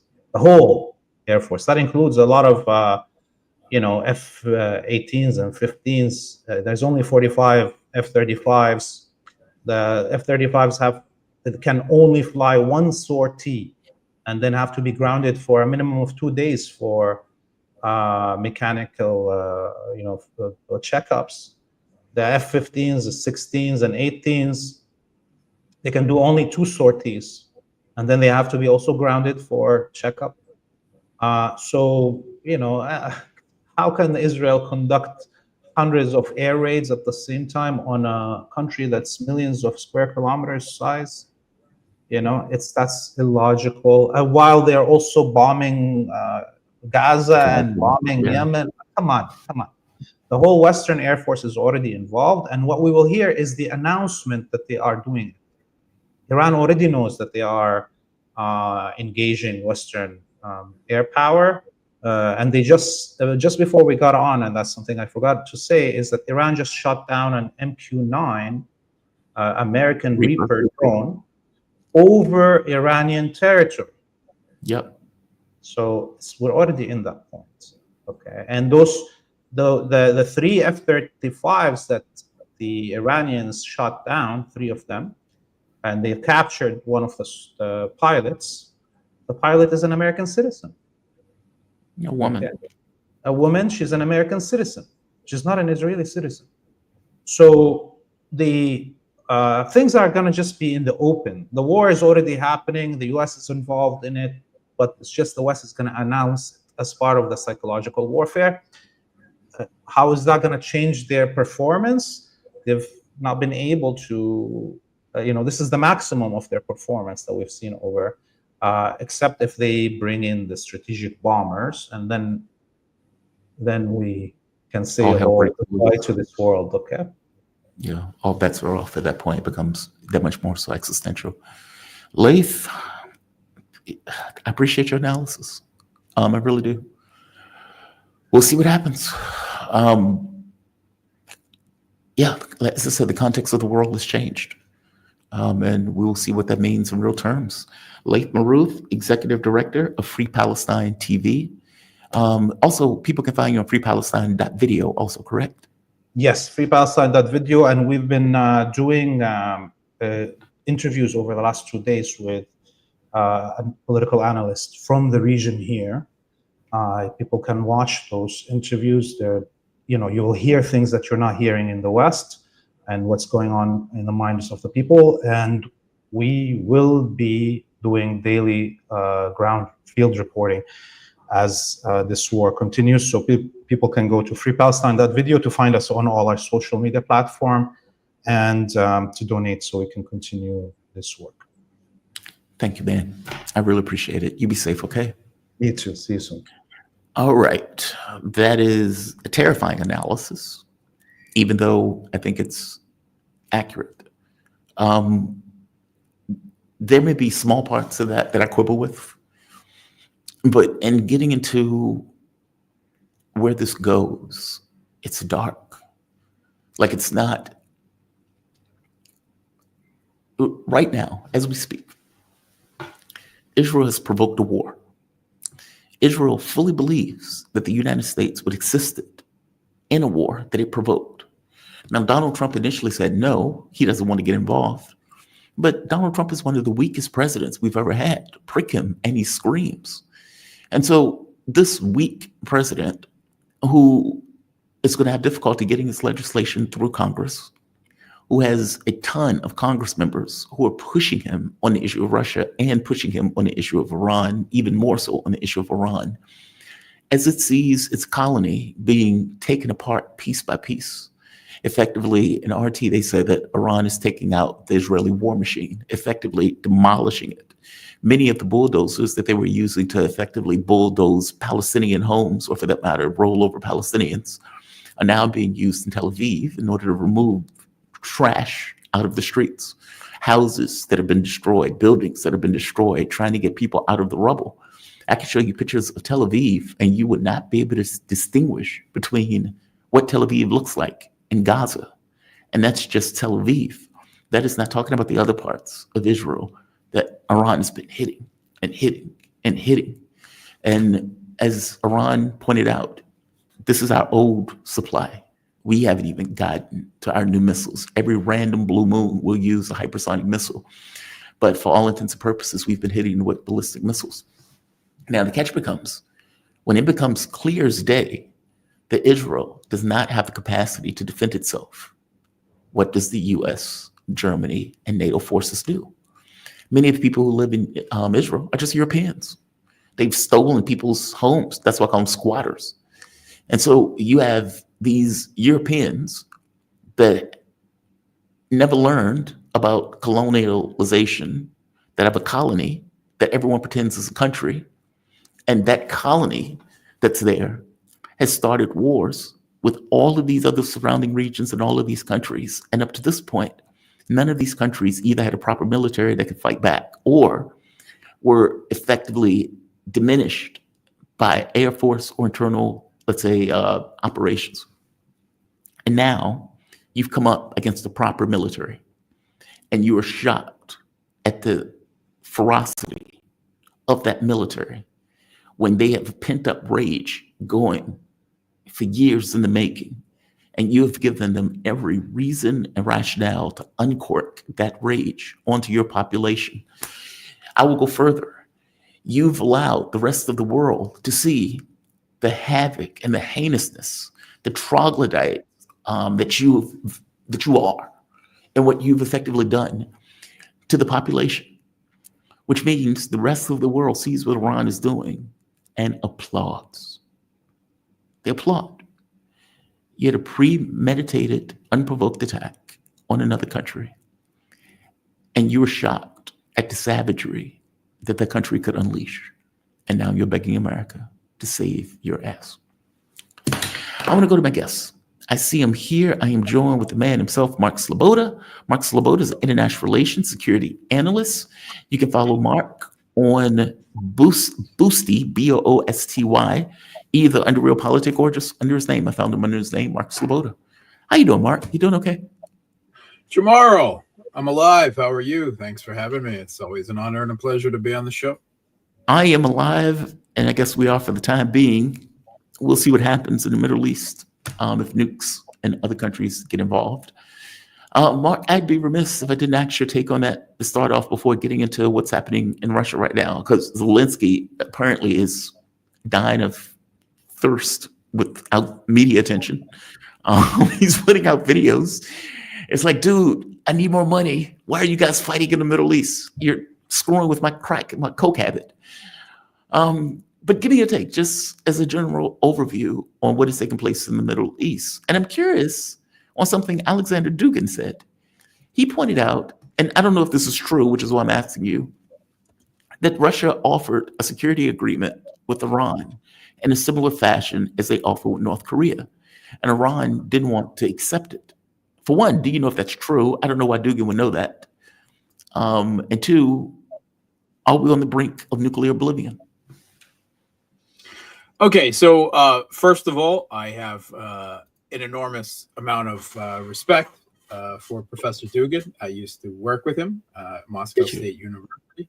Yeah, I was for a couple of years within his, shall we say, inner circle.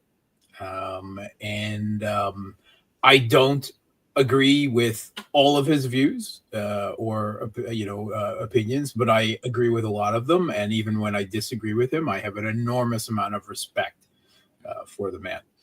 However, I have to say that I heard him say this as well, and I have heard nothing, not even a whisper of anything else, anyone else, any official or non-official in Russia saying the same thing.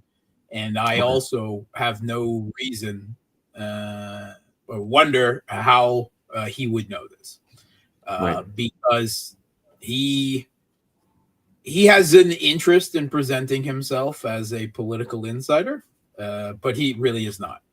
He does not have inside information from the Russian government. In fact, for years, he was a voice in the wilderness. He, in the aftermath of the Maidan events, he made some impassioned statements that were taken out of context, but nonetheless painted him in a bad way. And this was at a time that the Kremlin was pushing the Minsk agreements very hard. And as a result of that, he was removed from his position at Moscow State University in the sociology faculty. He was no longer appearing on state TV, on political talk shows or interviews or the like. And although since the assassination of his daughter and the Russian special military operation launching, he is no longer a voice in the wilderness, but that doesn't mean that he's a political insider either. So I doubt that the particulars of this are true. I know that I have heard reported that the Iranian parliament has, as of yet, still not ratified the strategic partnership between Russia and Iran. Really?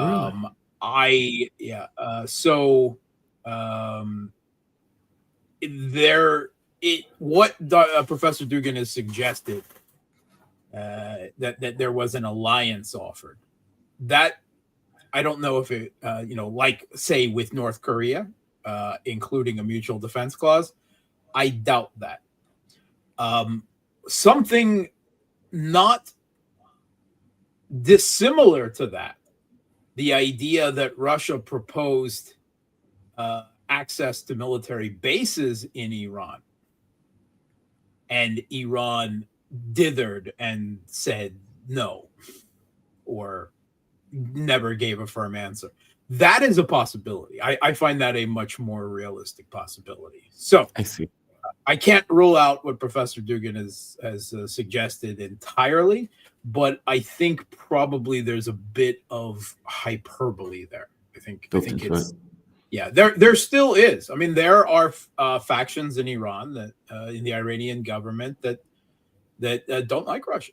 There are some elements within the broader Russian government that don't think much of Iran.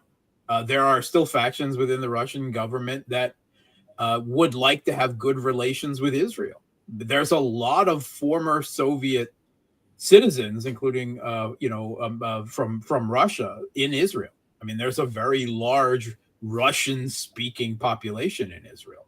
If you've watched a lot of videos of incoming Iranian missiles over the past week, or the past few days anyway, into Israel, Tel Aviv and elsewhere, you will doubtless stumble across many of them where the people taping them are speaking Russian. It's true. There's a lot of Russian immigrants there. And there, for years, Russia has cultivated has tried to maintain a business-like relationship with Israel, right?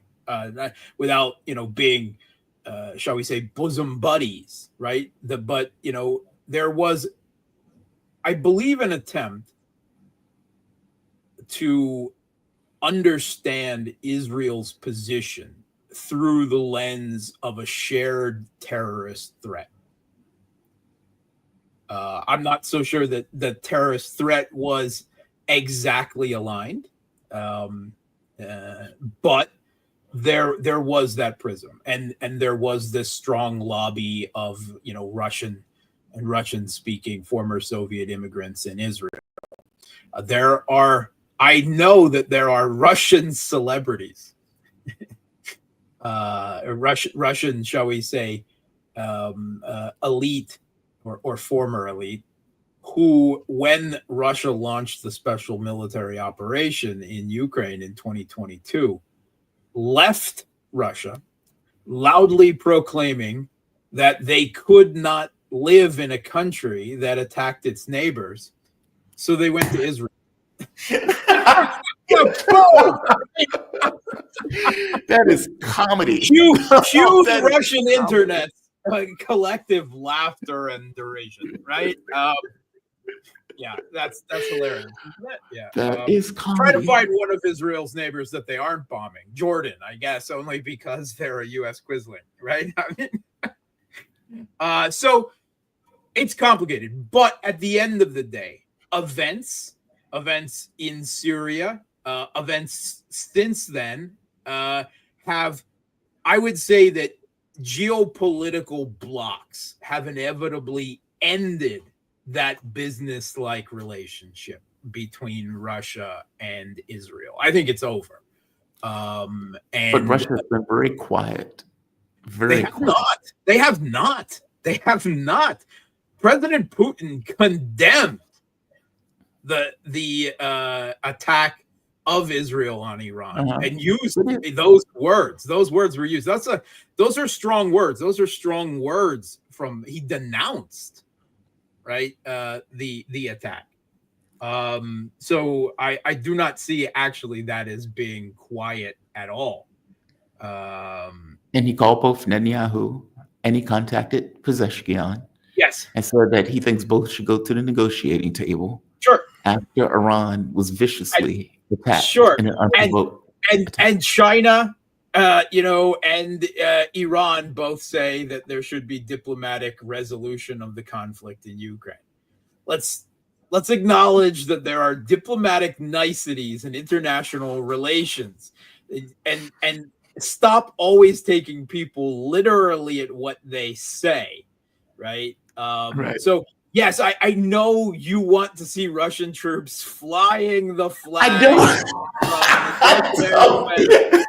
Down Israeli planes, perhaps mid-bit of Dr. Strangelove style, riding a Oreshnik down into Tel Aviv, right? Okay, realism, emotional response, right? I don't think that. Just to be clear, I don't think that. Okay, all right. I don't think that. What I don't want. There are people out there who you would, and I understand that. I have emotional responses myself, right? But let's try to think rationally, realist, in the realist prism, which is most of the time the best way to understand international relations in the toolkit. Right. And objectively, take your emotions, release them for a few seconds, yell in the shower, take whatever you have to do. But when you sit down, and you as an ordinary person, you're free to vent those on Twitter and whatever social media, Telegram you're using. Yeah, you can go off and why isn't Russia and China immediately nuking the US because of this? Whatever. I mean, that's free, that's fair. You're allowed to do that. But as analysts, as journalists, I think we need to acknowledge that emotional response, and then just be clear. I don't think that. My issue, and if I'm going to present what my thinking on this, if the U.S. gets involved, and the U.K. gets involved, and Germany gets involved, which they already are, by the way, but the catch becomes whether the U.S. gets involved directly, militarily, meaning bombing Iran. Yeah, does Russia and China stand there and watch? It's that. Okay, it's just so that. Yeah, I do not believe that Russia and China would stand there and watch. I do not necessarily believe that the correct response to that would be descending Russian and Chinese aircraft or troops to Iran, but certainly you'll see a more open and robust response. You might see economic measures taken, right? You might see Russia and China leveling sanctions against the United States and Israel. That's a very real possibility. Always remember that Russia and China and Iran and others have limitations, right? They have geopolitical horizons. Right. And the United States is still the first among great powers with a greater predominance of military force directed specifically, for the purpose of power projection around the world. That's why they have 800 to 1,000 plus military bases around the world to facilitate that power projection. Russia and China have built up their militaries, yes, and their militaries are making enormous progress, but they are still primarily constructed to provide defense and working towards control of their near abroad, right? Of their immediate adjacent sphere of influence, if you want to say. And neither Russia nor China have a lot of military power that could easily be directed into a superpower conflict. And we don't want that, because you know how easily those things would go nuclear? No, we don't. No. So yes, absolutely, Russia and China would not leave Iran hanging any more than Iran has left Russia hanging in Ukraine. But look at the amount of support that Iran has provided Russia and expect that Russia will provide more support than that to Iran if the situation starts becoming existential for Iran, i.e. threatening the government of Iran. But be realistic about Russia and China's capabilities, their aversion to leading to anything that would cause a nuclear conflict. And, if worst came to worst and the Iranian government fell, and that obviously is the U.S. and Israeli endgame here, right? That's what they're pushing for. I think we should come back to that in a moment. This nonsense about nuclear, that's a pretext, right? The Israel has been warning since 1984, headlines in Israeli newspapers, that Iran is just, days, weeks, months, whatever it is, away from developing a nuclear weapon. Netanyahu, that has been his bugaboo, right, that he yells about routinely since 1993, right? That's 32 years? Yeah. 32 years. He's been beating that dead horse. We've all seen the videos of him at the UN with the cartoonish board, the bomb, and everything, all his games. This is a pretext. The U.S. intelligence and the International Atomic Energy Agency have both on record stated that Iran does not have a nuclear weapons program. Right. They are entitled under international law and the Nuclear Non-Proliferation Treaty to enrich uranium. They had an agreement with the U.S., with Russia as a co-guarantor, to limit the amount of their enrichment of uranium as on one hand as a method of ensuring that they did not at some point later down the road develop a nuclear weapons program, and on Iran's side to remove Western punitive sanctions against Iran. Donald Trump ripped that up during his first administration, presumably for, take your reason, whether it was pleasing Netanyahu, who didn't want to see that deal passed in the beginning, or just despite Obama, because that was his principal foreign policy legacy. But Biden never renewed it, right? Despite the Blinken-Sullivan administration avoiding direct war with Iran, or even avoiding an Israeli war with Iran during his 4 years. Donald Trump has obviously jumped right into that. In the first few, we're still in the first months of this man's presidency. Oh, yeah, less than 8 months? Less than 8 months. It's amazing that people expected. I don't know what people expected something better out of Trump 2.0. I never quite understand. Hope dies eternal. Hope springs eternal. Yeah. Yeah. Well, it doesn't for me, because I think hope is the mind killer. But I know Dune says fear is the mind killer, right, Frank Herbert? But as far as I'm concerned, so you're Frank Herbert fan too. That man is a god. I'm sorry. Yeah, I agree. I love it myself. Read it, cut my teeth on it as a young teenager. Yeah, but I think hope is the mind killer. So that it's obviously the goal is regime change here, right?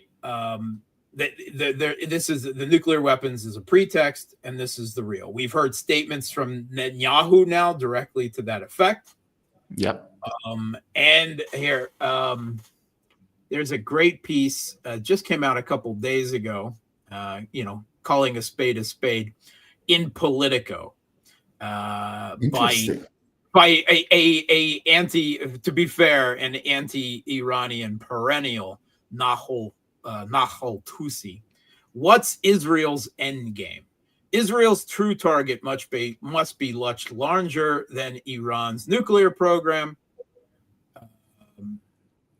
And then down in the article, he says, yeah, I'll say it, regime change. It's a phrase that normally sends shudders through a Washington and a Middle East chastened by the U.S. experiences in Iraq and Afghanistan. It's a concept that has long left President Donald Trump extremely wary. Blah, blah, blah. His administration has already put out word it played no role in the attack. And the Israeli government hasn't declared that regime change is its official objective. But then he parses what they said, what they've done, what they're doing.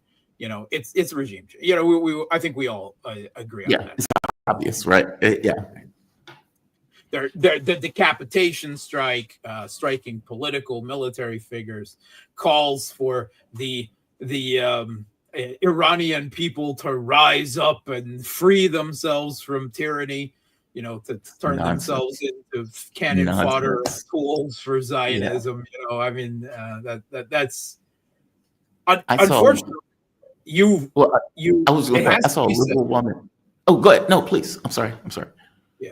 The Israel, Israeli intelligence, and probably to a lesser extent, the CIA and MI6 have enormous penetration of Iran, right? Yes. Whether we're talking the government, the military, the intelligence and security services, society. We've long known that they have a network of sympathizers, minority ethnic separatists, terrorists, mercenaries, right? We've got the U.S. is still thus far sitting on the MEK, the Mujahideen-e-Khalq, these crazy people that the U.S. formerly recognized as terrorists for killing Americans, but then decided were a useful weapon. They're still chilling in Albania, as far as I know, but I'm sure they are on the activization short list if they haven't already been activated. We've seen these Operation Spiderweb type drone squads operating. That's no longer a question, right? Trucks carrying drones have been intercepted. Drone construction shops have been caught. I'm sure there's many more out there, operatives. There is still assassinations going on. There is sabotage going on. Even in Tehran, supposedly the sewage plants were destroyed, flooding streets in at least some areas with sewage. And I am far, far more worried about the internal threat that Mossad has and other Western intelligence agencies have obviously cultivated in Iran, right, than I am about outside airstrikes. The airstrikes are simply meant to create a political crisis situation within the country for the internal threat to do its work. And I think that's important to be understood. Now, what I have seen thus far does not rise to the level of regime change, right? Not even anywhere close. But we have to, is this all they've got? Do they still have aces up their card to pull out of their sleeve at some point in this, right? We've already known that they intend to continue this for a total of, at least originally, from some 14 days they were talking about. Good luck. But doubtless that's going to be extended into the future. But that is what I'm more worried about. Airstrikes are not going to destroy or bring down the Iranian government. The threat that Mossad, that the Western intelligence has cultivated within Iran, is much more serious, right? And everything else is meant to create the conditions for that to be properly activated and do its work. Yeah, I agree with you. The fifth column thing has been significant. I mean, Iran has captured a few of these people, but obviously there's more. Look at Syria. Yeah. What happened in Syria, right? The Syrian military was co-opted. And lots of officials, right? Government officials, local officials, clan leaders, whatever, in Syria were co-opted and bought out, and they stood down. And Al Qaeda, just with barely a fight, walked through to Damascus. That is the real. But say that doesn't happen, and say that the Iranian government remains intact. It seems Israel's getting weaker in their capability of hitting Iran, whereas Iran is getting stronger in their capability of hitting Israel. For God's sake, they were hitting them in the daytime with drones. Yeah. And the US, UK, effectively NATO, has exposed their hand in this and has moved ships closer with the notion of potential direct strikes on Iran itself. Yeah, like the two U.S. carrier groups steaming for the Middle East right now. So the question becomes, the level of pressure that's going to be on Donald Trump to get militarily involved is going to be overwhelming. I don't think we need to talk about pressure, right? Yeah. Donald Trump has been in on this from the beginning. His increasingly, absolutely unhinged, right, lunatic, bloodthirsty tweets about Iran. This man is batshit insane and dangerous, right? Yeah. Forget madman theory. This man is a madman, right? Child with a gun. Yeah. I mean, a vicious little child with a gun, right? Yep. And an ego. And got it wrong. It seems, if you look at his tweets, they're all over the place. Like they're deranged.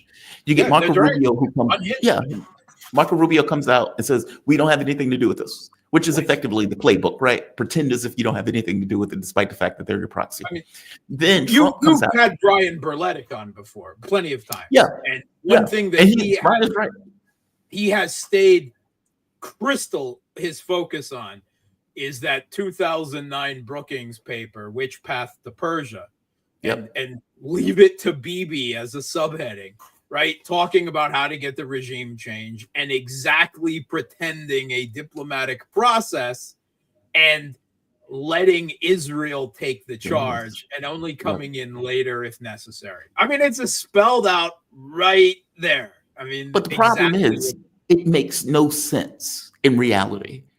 Right, meaning it's one thing to write it on paper. In reality, it's different because the U.S. would have to distance itself from Israel, which it just can't do. You're paying 80 to 90%. A week ago, 2 weeks ago, they were arguing at the ICJ that Israel has a right to starve 2 million people. So it's like, okay, how do you do this? And then Donald Trump comes out and crows like, hey, we told you this was going to happen. You should have taken the deal, which effectively destroys any notion of this mafia style art of the deal. You agree to what I say, or I break your leg and burn down. I used to say your cousin's house, but now it's your house, right? I mean, the problem is that Iran was not a soft target in the way that they thought Iran was. No. And then his tweets got all more. Neither was Russia. And now his tweets have gotten insane from crowing to like, America has nothing to do with this. Don't attack American forces. It's like, okay, but As he you sends just American tweeted. forces into the region. Yeah, as Before he sends they're American already forces into the region. As That's he what I mean. sends Like, this is more deranged, right? Yeah.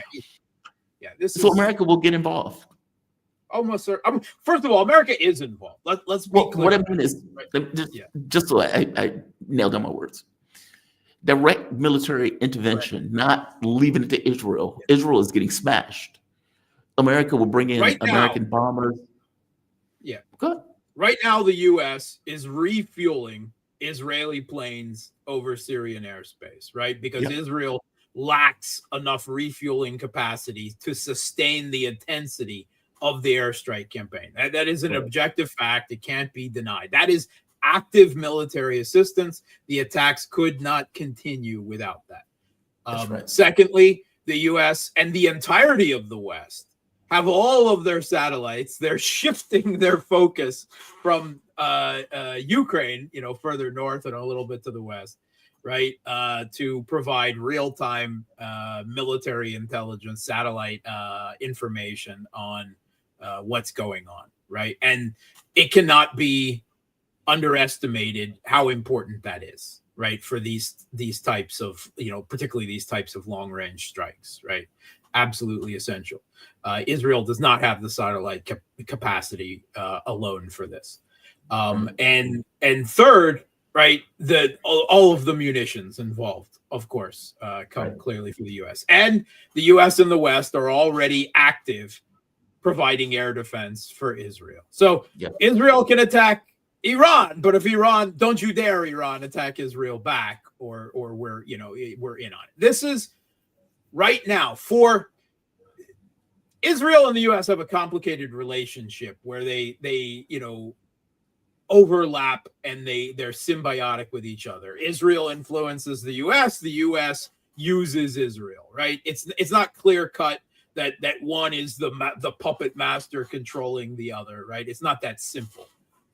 But it is clear at this point that Israel is getting part of what they want, and they have the hopes of getting it all. And the United States is using Israel for their geopolitical purposes as a proxy, Ukraine in this regard. If they have to get directly involved, yes, they will. But they had hopes, at least, that Israel would be able to handle it on their own. And that doesn't seem to be the case. So what we're looking at right now, it is a long-range, the asymmetrical warfare aside, which is definitely highly tilted in Israel's favor right now, because the axis of resistance over the last year, 2 years, has been mauled, right? Let's be clear about that. Hezbollah survived, but mauled. Hamas continues to survive, fighting for its existence, but mauled. Even the Houthis, over the last, between U.S., Israeli and British airstrikes, have been mauled, right? Their ability to project power, has it exists. They continue to take pot shots at Israel, right? Missiles fired, but they're not terribly effective, right? Their ability to do those long range strikes has been inhibited, right? So the axis of resistance is weak. Syria is gone, right?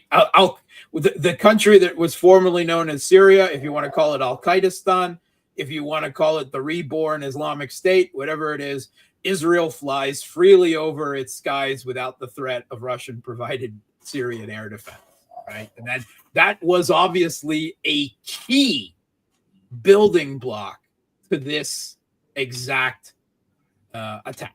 Without that, this attack could not occur. Notice that Saudi Arabia is distancing itself quite strongly from all of this. Saudi Arabia condemned the attacks. So their mouth says. That's a change. So long-range strikes. This is another war of attrition right now, without victory within a few days. And they're two different, right? Both sides have different capabilities, but primarily the Israeli power is, their method is long-range airstrikes, missiles fired by aircraft, mostly over Iraqi airspace. I know there's claims, lots of claims about them operating over Iranian airspace. If they are, it's still to a limited degree.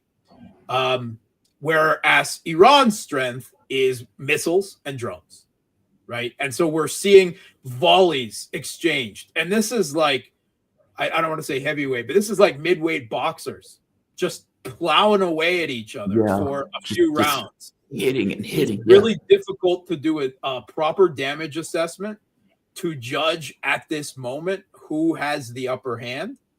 But there was some surprise element in the beginning, right? Obviously, Iran seems to have not been fully prepared. They were lulled by Donald Trump seeming to continue with negotiations to some degree. There was reports of a massive cyber attack taking out parts of Iranian air defense.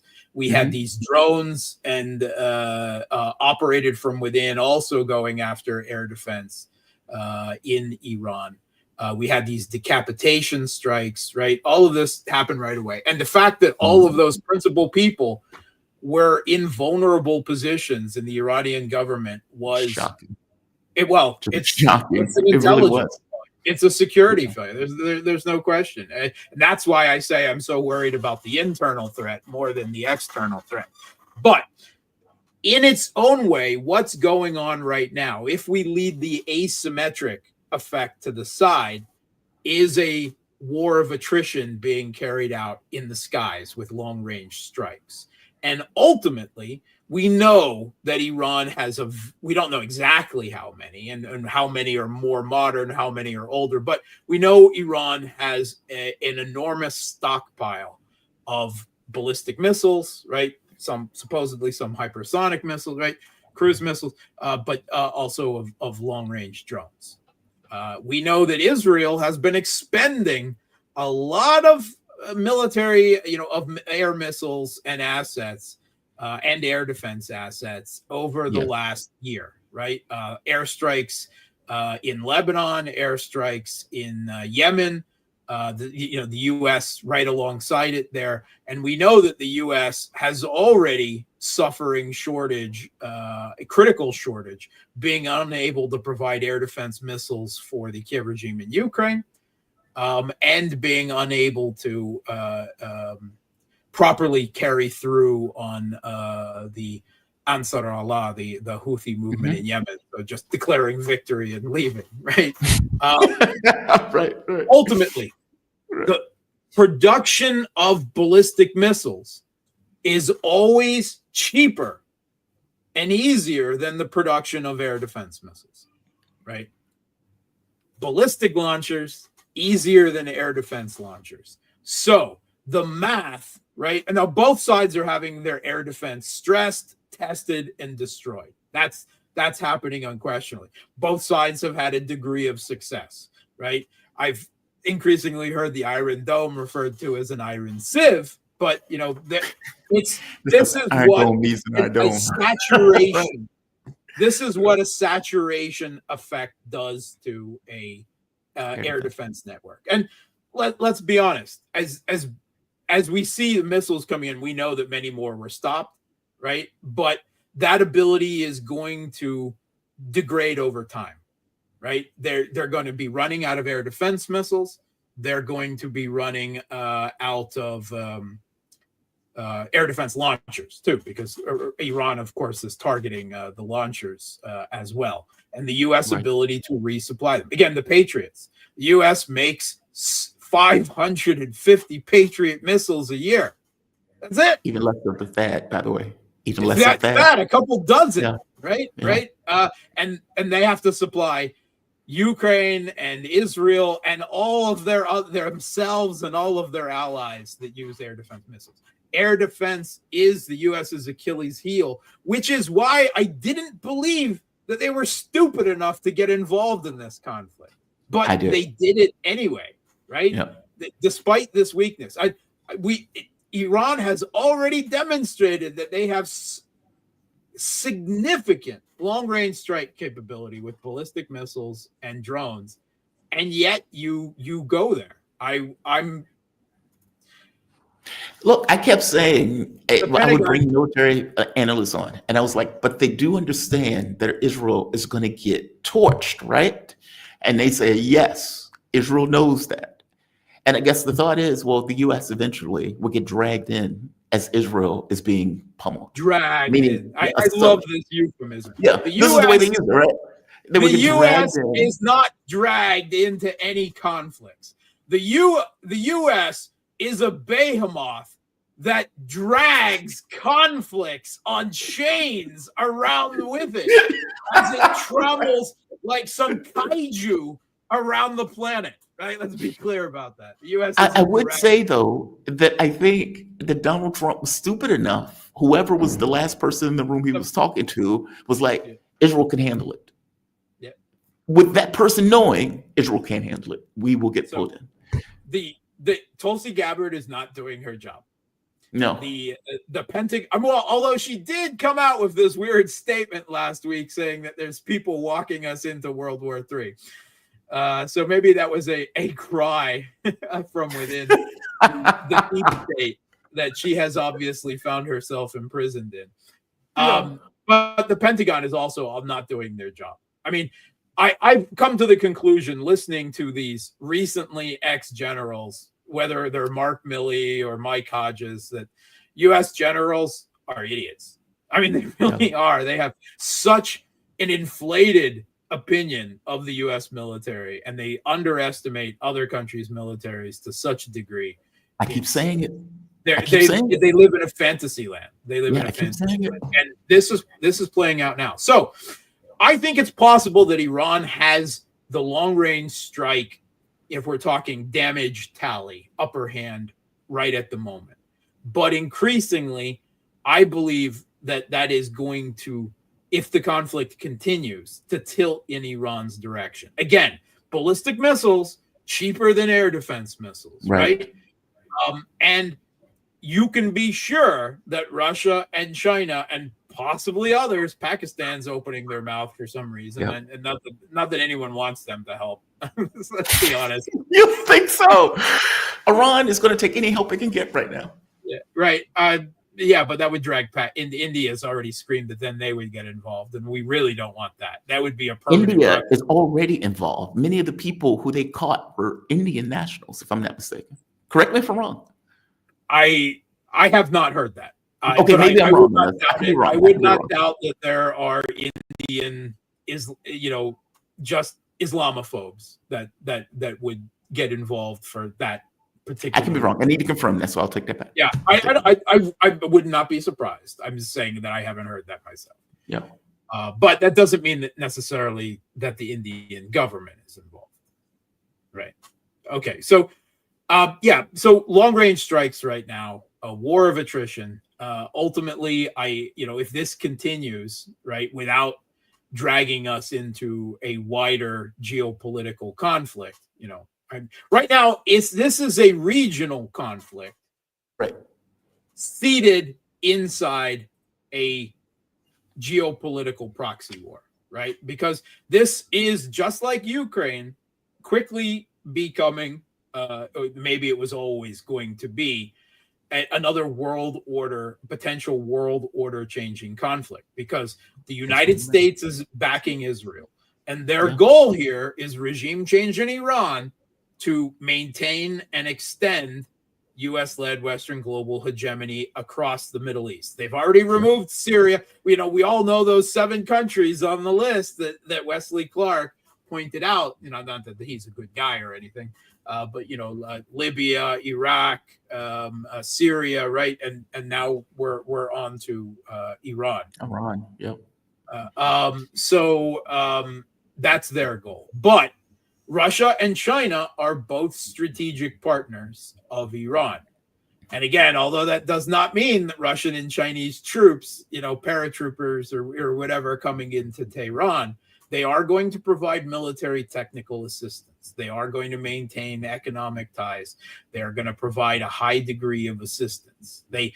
Like with Syria, Russia and Iran couldn't maintain the Syrian government if the Syrian people just gave up, right? If there was no support. But I hope. I hate, am I using that word? I don't believe at this moment I have seen enough signs that, however worm-ridden with Mossad the Iranian government and society is, that they're that worm-ridden enough that it would mean government, that it would mean regime change. And as long as that is not the case, then Russia and China will not give up backing Iran. I think most of us have already seen the reports of Chinese cargo planes flying into Iran, turning transponders off. We know the Chinese were providing effective air-to-air missiles to Pakistan, and we can argue in that situation about whether that was correct. But you know, that is the geopolitical proxy war, right? You know, and again, you have the great powers of a nascent multipolar world. Russia and China and Iran would be the third, they're not quite a great power yet, but there is a rising regional power on one hand, and we have the US led West and Israel on the other, right? And they're both providing military intelligence, one to Israel, one to Iran, potentially providing armaments on both sides. This is proxy war. And then the only question is, does it go direct? And I think this was a huge mistake by the Trump administration, right? I know there were people from the beginning that wanted exactly this, and obviously they've got their way. And I don't know what Trump is thinking at any given moment or any 15 moments, but it doesn't really matter because Trump obviously doesn't have control of his own government. Right. I think that's clear. He's a child, and he has to, like in his first administration, like John Bolton, he is continually being manipulated and pushed around by his handlers, the neocons that he has gathered around him. Right. So that's assuming this is not his own point of view. I am not of mind that this is not necessarily his own point of view. I don't think that's important, right? If you want to keep telling yourself that Donald Trump is a good person and he's being manipulated by the evil boyars, knock yourself out. I think both are. I think he's being manipulated, and that Donald Trump is not a good person. Right? Exactly. I think it's that. I don't think he's the brightest person alive. I think somebody probably told him, "Hey, we could pretend as if our fingerprints are on this and let Israel do it, and Israel can do the job." He bought into it, right? Yeah, and he bought into it. I kept saying, I said, he's giving Adelson, giving Netanyahu what they want, paying off his creditors. I kept saying Iran is going to have to take its respect at the barrel of a gun every bit as much as Russia did. Now, and here we are. Right now the burden has started to shift. Russia has been bearing the direct war burden for the last 3+ years. Now, from a cold, let's put aside our sympathy for the Iranian people, for the Iranian state, for the Palestinians, right? Let's descend into the black-pilled, cynical world of real politics. I know exactly what you're going to say. Go ahead. I know what you're going to say. This is good for Russia. Yeah. Right. I know exactly what you're going to say. By the way, nobody was talking about Zelensky, right? He's off the pages. Russia can do whatever the hell it wants. So, two caveats. One, assuming that the Iranian government survives, right? And two, that it doesn't go nuclear. Short of those two things, which would be bad for us, we can all agree. As long as this falls short of those two events, this is good for Russia.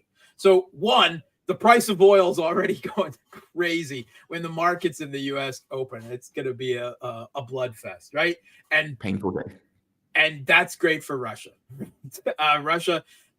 Russia's budget is balanced, right, at the moment, effectively, with a very low price of oil.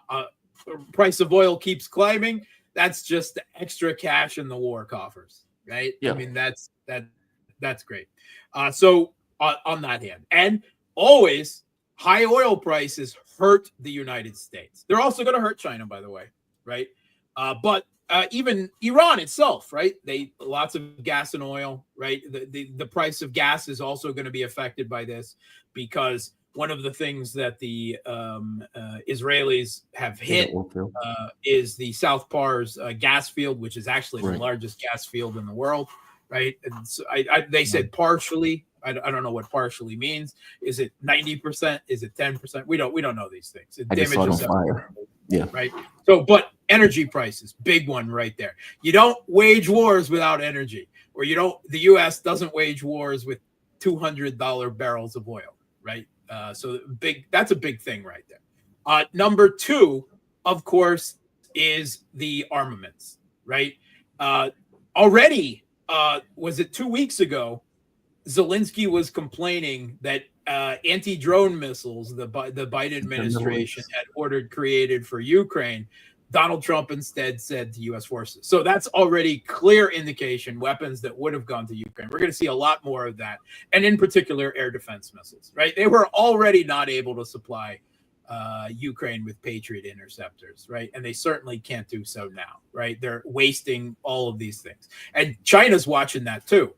Right. This is one hand, all of this military assets that are wasted there and wasted in Ukraine means that China has more time to prepare and build its strength to the point where I think we're already at the point where if there was anyone sane in the Pentagon, they would realize they don't have a chance in hell of defeating China anymore off of its own coastline, right, in the Taiwan Strait.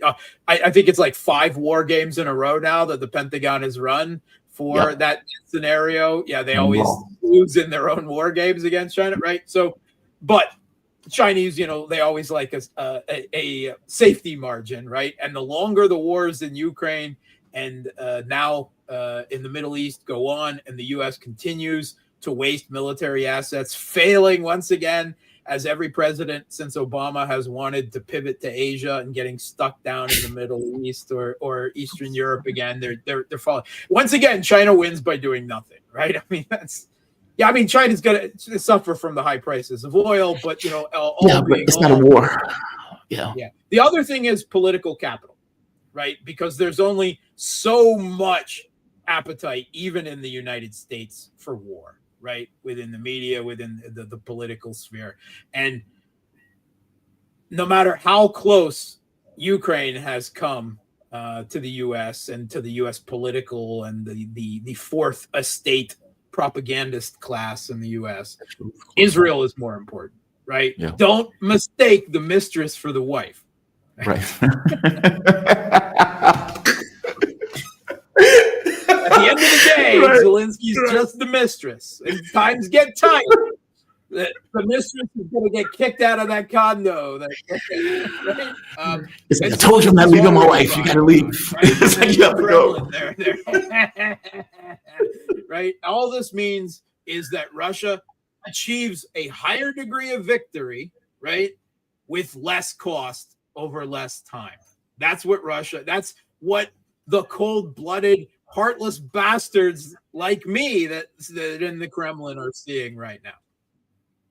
And by the way, just to be clear, they've been making hell of a gains on the ground. The spring offensive is in full swing. Zelensky is screaming about help, complaining about the number of apparently targets that Russia's been hitting. Just in the last few minutes, could you give us a rundown of what has been taking place out of eyeshot, considering the sunlight has basically drowned out stars? What is going on the battlefield up to this point? From my understanding, Russia's been moving across the entire front. Oh, yeah.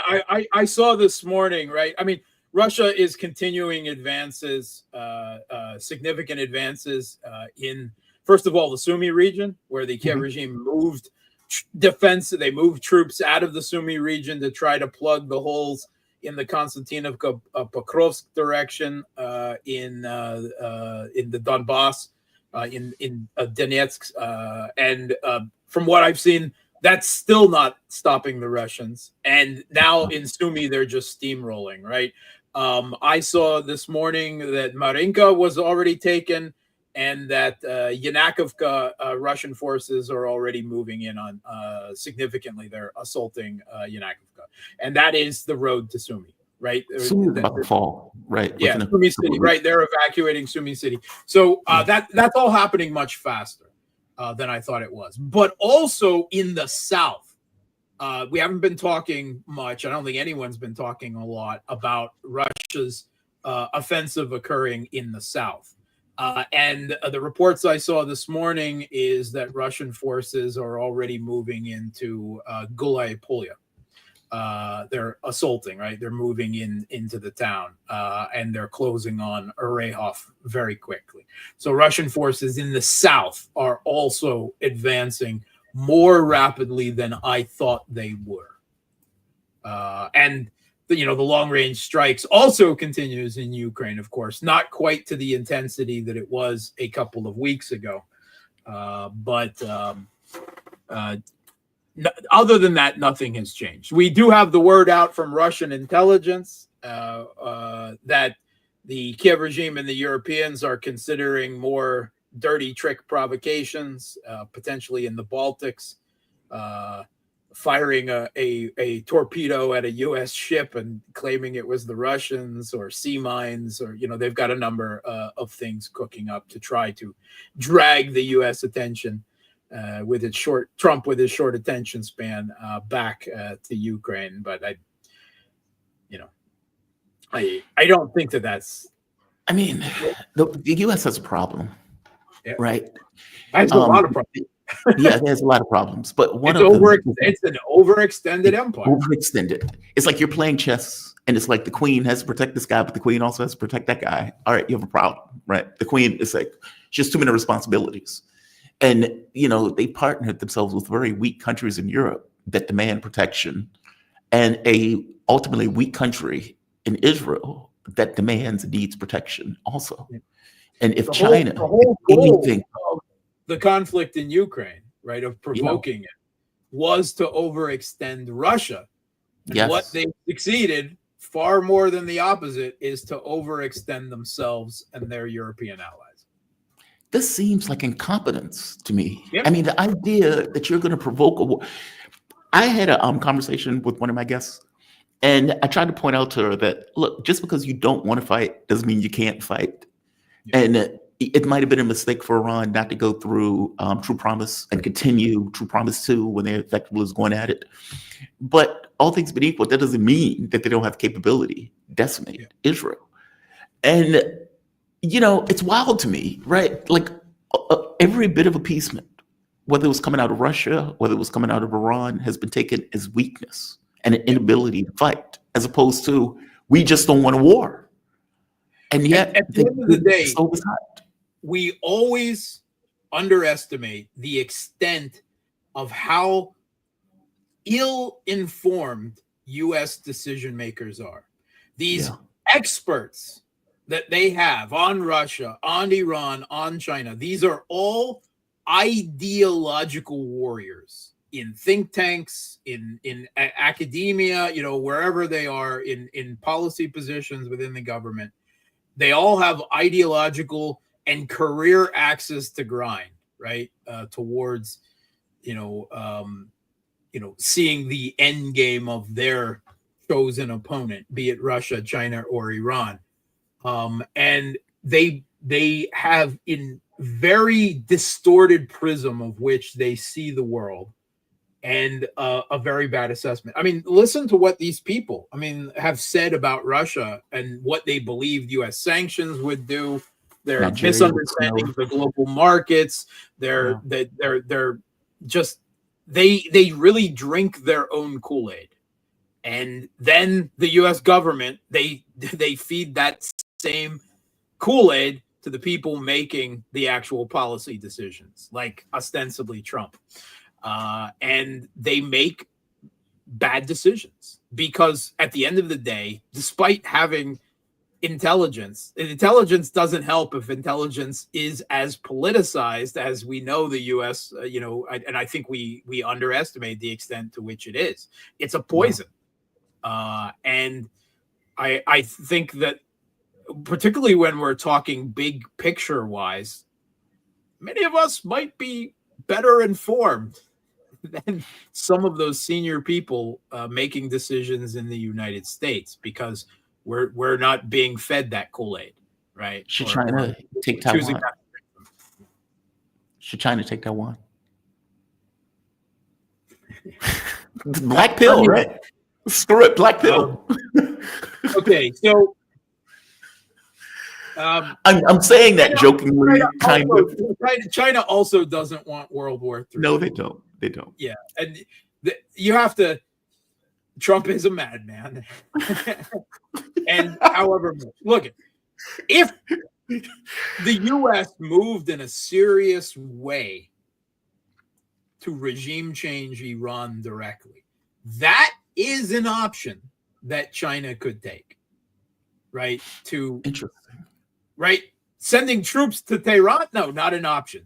Putting a blockade up around Taiwan? That's an option. Right? Without even going for the full invasion of Taiwan. That is an option that could divert U.S. military focus and political focus and attention away from regime change to there. Russia can play the same game by expanding, the conflict in Ukraine, escalating in a new way there. That are realistic options that Russia and China could do to assist Iran without having Medvedev flying into Tehran on the back of the bomb with us. Right. Yeah. Right. Dr. Strangelove. Mark, fantastic breakdown, man. Fantastic breakdown. As always, you're deeply appreciated. Mark Sleboda, International Relations Security Analyst. You can follow Mark on Twitter at Mark Sleboda1. You can find him on Boosty, Boosty, Boosty. Just put it in the same. That's another thing, right? It's another website. Yeah, right. You can catch him on that. Put in his name, Mark Sleboda, or Real Politic. Yes, you can find it. And please join. We got a community. We got a private Discord channel for discussions among like-minded people. You can speak to me directly there. You can get interviews with me, and I have a whole lot of exclusive content just for those people. Three pieces of exclusive content, including specifically a Q&A answering your questions every week. And may I jump from my cold-blooded Real Politic throne for a minute onto the emotional chair. There was a video going around on Telegram of a dinner party in Lebanon on a rooftop, watching the Iranian missiles come down into Tel Aviv.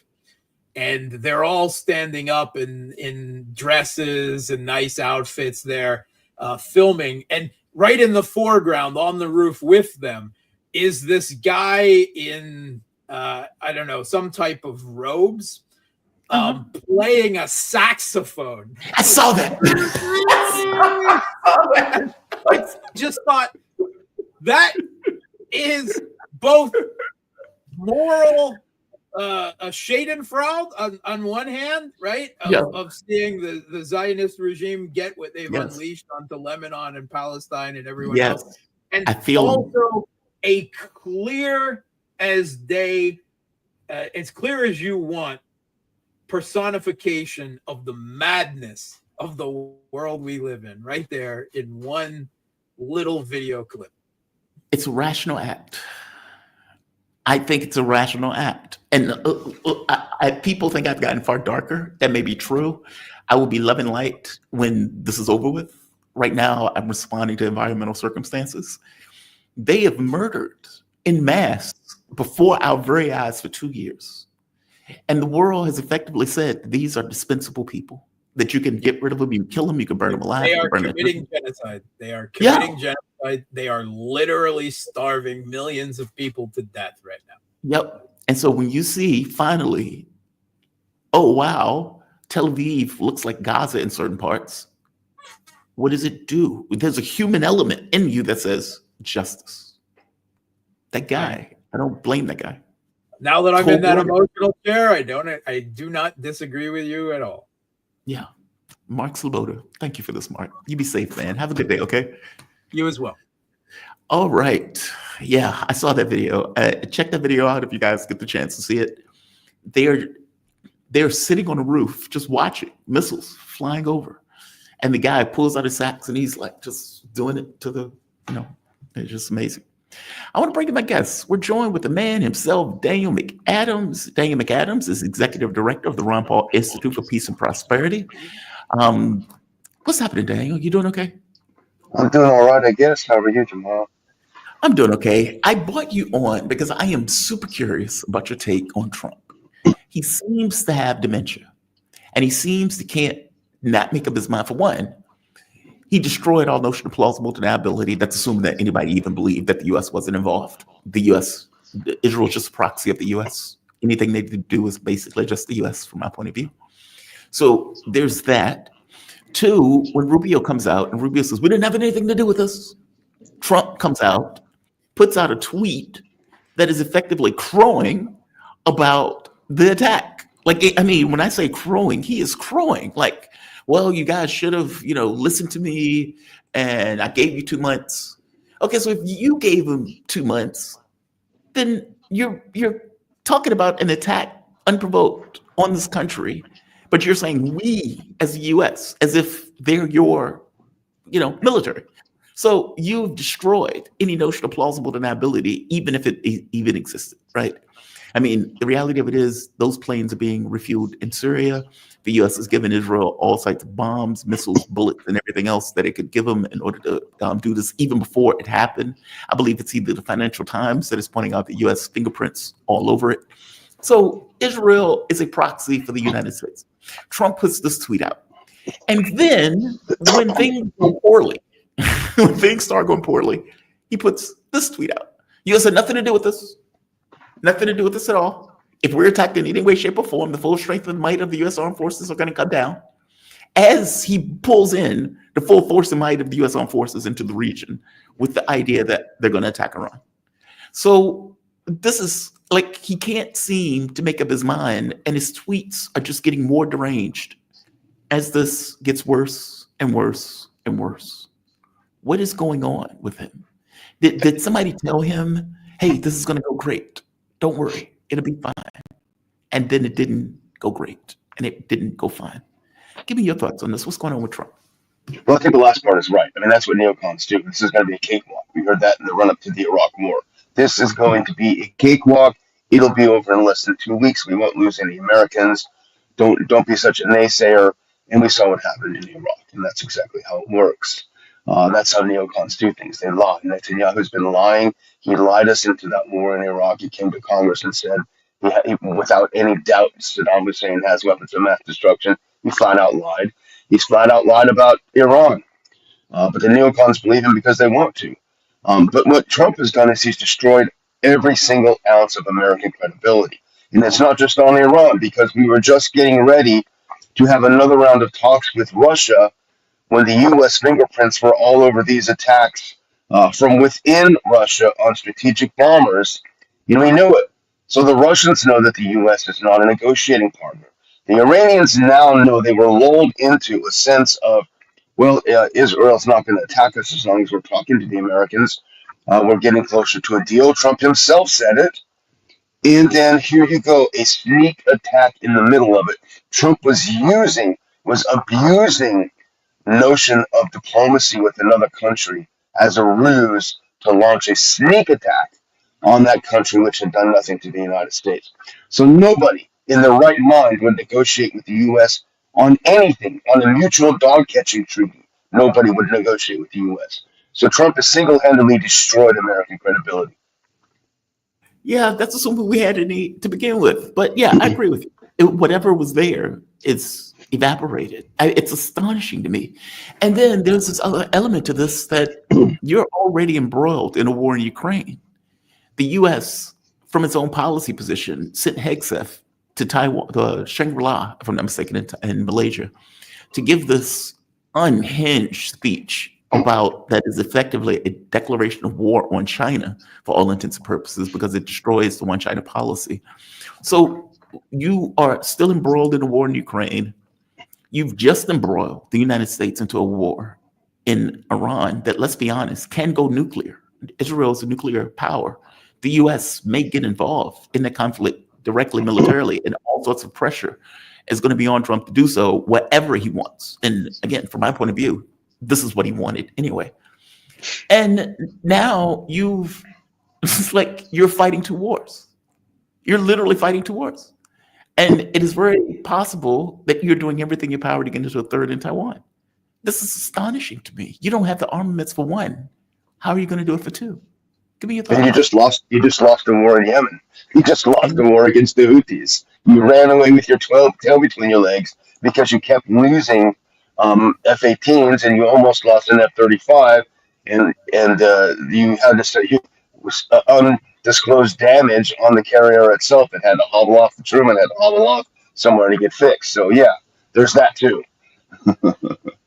Just amazing. I just find it to be amazing. Tel Aviv is getting wrecked. Haifa, wrecked. Some of the military bases, oil fields, wrecked. Weisman, I think it's called Institute, wrecked. And it is true that they've been able to hit Iran. Fair enough. I mean, the sneak attack killed like 80 people by itself. But I am unaware of Israel taking damage like this in a war that they can't pull themselves out of. Do you think Trump is stupid enough to get the U.S. directly militarily involved? Like, and what I mean, just to be very clear, I mean, not just knocking out drones and missiles, not just refueling. I'm talking about flying sorties over Iran to bomb Iran directly. How far do we go? Yeah, I would tell anyone who has not yet seen the footage of the hypersonic missile that hit Haifa, go put that on a loop and watch it. You think about every single U.S. military base in the region that's within range of that, and there are a lot of them. They cannot stop that weapon. The power of that weapon is shocking. This is what every single U.S. member of the military is going to face in the region because of Trump's stupidity is not a strong enough word, but because of him dragging us into the war. Someone who claims to like the military, to love the military, you're putting these guys in absolute danger for no gain, for the gain of a foreign country who started a war.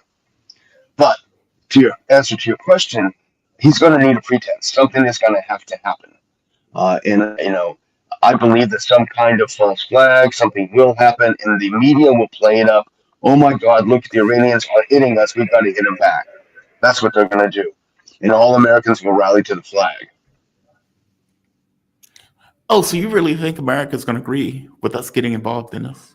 Well, the media is very, very powerful. And there are still a lot of boomers out there, digesting their Fox News and MSNBC 24/7. But I think Trump has hurt a lot of his base. And I have seen outlets that are normally very pro-Trump, very pro-MAGA, who have been absolutely seething over this. Even things like the Federalist, they've come out and really hammered him. So he's lost his base. He's destroyed his base. I don't know how he's going to get it back. But, when the war drums start beating, it's very hard for Americans to stop listening. And Congress, let's don't forget Congress. Congress is 1,000% behind this because, of course, they won't fight the war. Neither will their kids. It's going to be the working middle class and poor who are in the military that are going to get blown to pieces. They do understand that the missile that I just showed from Iran. I mean, look, people can say what they want. Iran is showing astonishing military capabilities in their ability to launch these strikes, and they are hitting with deadly accuracy in any target that they want. This is Haifa, hypersonic missile. Notice lights go out immediately. Bam. It wasn't even in the sky for like a split second. Bam, lights out. That missile will take down a carrier. Yes. It will take down the carrier, and they can hit a carrier from where they are. So this is disastrous, and this is something that Trump pulled us into. Didn't have to. Pulled us into. My guess is that the Iranians would not want to hit a carrier if the carrier is just perhaps shooting down Iranian missiles. This is just a guess. But I would guess if the carrier itself starts shooting missiles into Iran, then all bets are off. And you're right, there are going to be 3 carrier groups, 1 from the UK and 2 from the United States. 1 is steaming away from Taiwan, and some people are posting on X, now's your chance, trying to grab that. Because the U.S. is not paying attention. Snatch that up. That's the wrong, though. If the U.S. gets directly militarily involved, those carriers are targets. They would have to be, right? And if Israel is being militarily defeated, which it is, they will run out of air defense, as they are doing. Iran right now is hitting with drones in the middle of the daytime. So their capability of resisting is getting weaker and weaker over the course of several days. If it's indeed true that the U.S. gets involved, all of those carriers are fair game. I guess my thing is, from your point of view, how far does this go? I think we're on the brink of certain nuclear oblivion, potentially. And I think it's a hurricane that can pull in other forces, other powers into the conflict. It's been a long time since Israel has had to face any serious military opposition. You go back to the wars of the 60s and the 73 Yom Kippur War. That's been a long time ago. For Iranians, a devastating war is not that far away. You know, you had the war between Iran and Iraq, which was devastating to Iran. So Iran understands the pain that can come with warfare. The Israelis don't. They're risk averse. That's why they like bombing Gaza, because Gaza can't shoot back. You know, it's very easy for them to shoot a bunch of kids. It's a little harder to shoot at a country that has hypersonic weapons. So from what I've read, and I'm not an expert, but Israel has about a couple of weeks left of air defense missiles, and then they will be out, and we don't have any to give them. We've already taken some from Ukraine and given them to Israel. They don't exist any longer. So if as it appears, Iran is using some of its lower grade weapons, with some exceptions. Now the Haifa was an exception. That was a high priority target. You know, the fuel areas in Haifa. But if they have been using some of their lower level and they've saved some of the top ones for last, and I don't know if that's a fact, it's just what I've read. And then if that is timed for when Israel runs out of air defense, Israel doesn't have the capacity to withstand these kinds of attacks. Psychologically, they don't have the capacity to withstand these kinds of attacks. Does Trump base abandoning him over this? That's a fascinating question to me. I mean, the president that has spent the entire time, I'm going to stop wars, not start them. And I know there are going to be some cultists that go with Trump, regardless of where he goes with this. But I'm seeing a split in his base, like people like Marjorie Taylor Greene. What is the guy name? The one that worked with him on his campaign. They're clearly against this. Matt Gaetz. Like, these are people who have been completely against this, saying this is outrageous. This is not what we voted for, etc. I mean, is that split real? I guess, and what's the significance of that split in regards to policy? I mean, ultimately, Donald Trump is going to have to take policy that may lead the country into a larger war with a country 3 times the size of Iraq that had no attack on us at all and no threat to us. And the other thing that they're not counting on is, the Congress is the exception. Now, Congress is 100% devoted to Israel. That's a fact, because that's who funds their campaigns, of course. That's the sugar daddy. Although they use American taxpayer money to fund their campaigns, but of course they buy the loyalty. But if we discussed on your show before tomorrow, the American public, they can no longer count on the American public being blindly in support of Israel. The poll after poll continues to show that a majority of Americans, even Republicans, especially young Republicans, do not support Israel, do not have the kind of sympathy that previous generations have had for that plucky little country. So therefore, the answer to your question is, I think, yes, when you look at the tone in the United States, there is not going to be that support.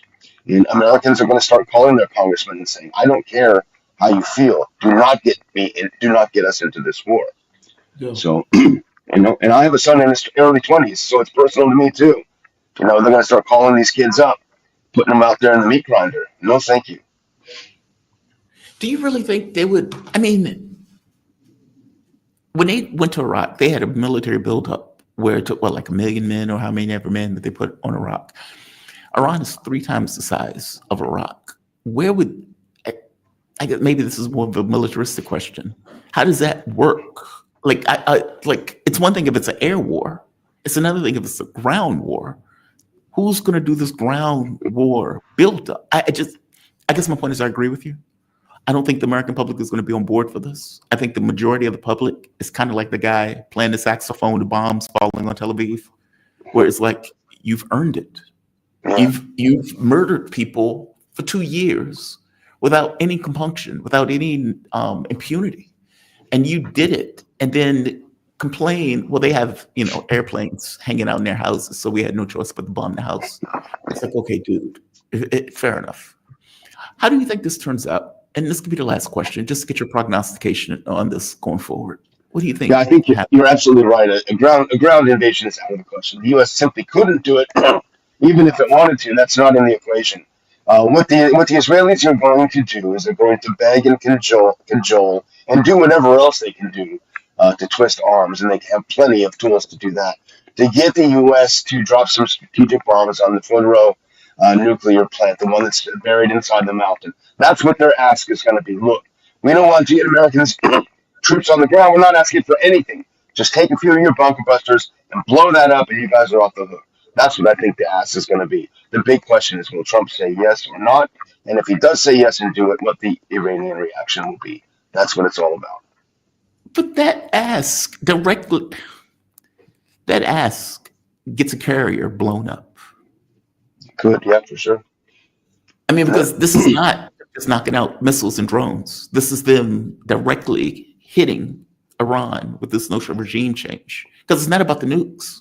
This has nothing to do with the nukes. Their first attack was a decapitation strike on the leadership of Iran. That's what they do. Yeah. So let's be clear. It's not about the nukes. So any attack that the United States does that tries to damage Iran, Iran has already said, straight from Moose, we're going to close it. We will target you also. I have a strong belief that Russia and China may not get involved militarily, but Lord knows, here's a weapon. Wherever you use it, use it. Here's intelligence. Wherever you use it, use it. Oh, there's a carrier. It's right there. Yeah. Well, you do whatever you want with it. Meaning, in the same way, this is a superpower conflict on some level, where the axis of the world hinges upon what happens in this conflict. If Iran loses, oblivion waits on the other side of that. I would argue Iran can't lose. I mean, or at the very least, Russia and China is not going to want that government to totter at all. The U.S. is in a position where they've now staked a claim on Israel, fighting a war that Israel, I would argue, can't win, which means the U.S. either is going to have to get involved directly militarily, meaning put their own forces in, like fighter bombers and all that stuff, or let their colony lose. That is a hell of a gamble to me. Just give me your take on it, and this could be the last question.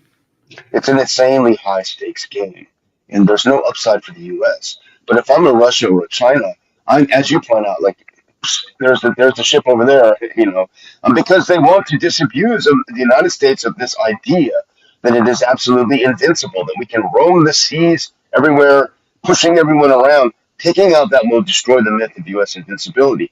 And I certainly don't wish any harm on American troops or ships or anything, but if I'm a Russian or Chinese, I'm going to say these guys need a wake-up call because they're going around messing things up everywhere. They need to realize that this is no longer 1975 or 1985 or 95 even. This is a different world. And so you could see something like this, and you see chaos. Go ahead. Sorry. Yes. No. Please, I interrupted you. I'm sorry. Please. No, not at all. And I'm just saying that. And then what's Israel do right now? Do they leave this reactor intact? What they really want is regime change. The nuclear stuff, as we know, is fake. And the question is like, what does Tulsi Gabbard do? She was down there saying they're not building a nuke. So either she's lying, in which case she should be fired for being incompetent, or they are disregarding her analysis and the analysis of the American Intelligence Committee to such a degree that I would resign in protest. How dare you do this? How dare you put me out here like this? I've just told you they're not doing it. You're using it as an excuse. I'm out of here. And that would be a blow as well to the president. Daniel, I think the context of the world has changed, and it's changed before our eyes. I think there were several canaries in the coal mine that they weren't paying attention to, whether it was the trade war, whether it was the war in Iraq, in Ukraine. I think both of these things are canaries in the coal mine. And I kept telling my audience, Iran is being put in a position where it has to take its respect at the barrel of a gun. And unfortunately, that's where we are. And the catch becomes, how far does this go? And I don't really have an answer for it. Man, thank you for this. I really do appreciate it. Trump is being deranged. He's like a child with a gun, which should terrify all of us. He is not either getting wise counsel he's being lied to, or he's just bloodthirsty. All three of those things can be true at once. So, my man, you have a fantastic day, okay? Thank you for You this. too, Joel. And just Take care. so the audience will know, Daniel McAdams, he is Executive Director of the Ron Paul Institute for Peace and Prosperity. You can learn more about Daniel's work at the Ron Paul Institute for Peace and Prosperity by hitting ronpaulinstitute.org. You have a safe day, man. Be safe. Have a good one. Take care.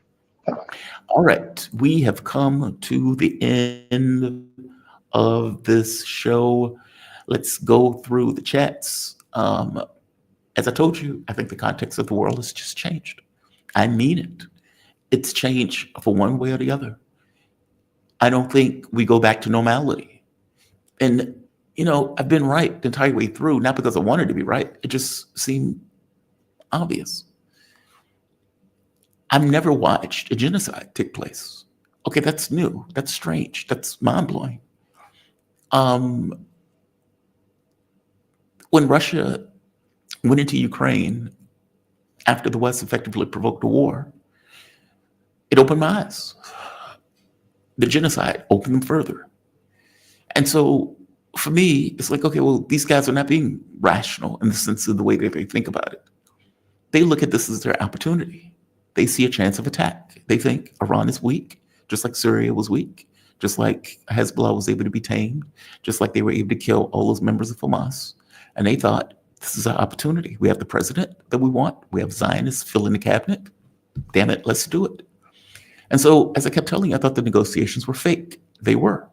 I thought they were going to be used as a pretext. They were. I thought the wolf was at the door. The monster was at the gates. It was. I thought Iran lost credibility when they didn't follow through with True Promise 3, or for that matter, just continue to fight with True Promise 2. They did. Now, I would like to put a caveat around that.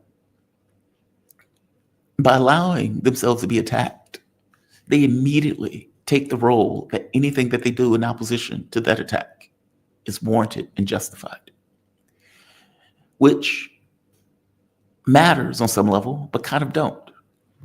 What I mean by that is you will never get Europe or the United States to say anything wrong about their colony. We've watched a genocide for 2 years, and Europe and the US has given their colony a pass on everything and anything that they've done. Burn kids alive, well, that's okay. That baby was going to grow up to be Hamas. So, you know, hey, big deal. Blow up a hospital, yeah, that's okay. There was a gun in that hospital, and so, you know, you had to blow that hospital up, take down an apartment complex. Well, there was one guy there. There was a Hamas dog catcher, and we had to get that Hamas dog catcher. So, yeah, we had to kill 100 people. That's okay. With co-signing of the West, which means under no circumstances were you ever going to get an honest take out of the West that valued human life of Palestinians or Lebanese or Syrians or anybody else in that region. They didn't care. So trying to appease a group of monsters is a pointless endeavor. So the headlines would never matter. The IAEA doesn't matter. None of these things ultimately matter because none of these things were going to deal with you in fair terms. That should have been true or understood from the Minsk agreements dealing with the Russians. That should have been understood with the agreements that were made by Palestinians, where Hamas was literally throwing itself at any deal that they could get. And Israel still was like, nope. And right now, while the shit is being bombed out of them, they are bombing the shit out of Gaza. Again, no issue with murdering women, children, babies, or anything else beyond their own. So, from my point of view, you should have turned that place to glass when you had the first opportunity to do so, when there was the back and forth exchange.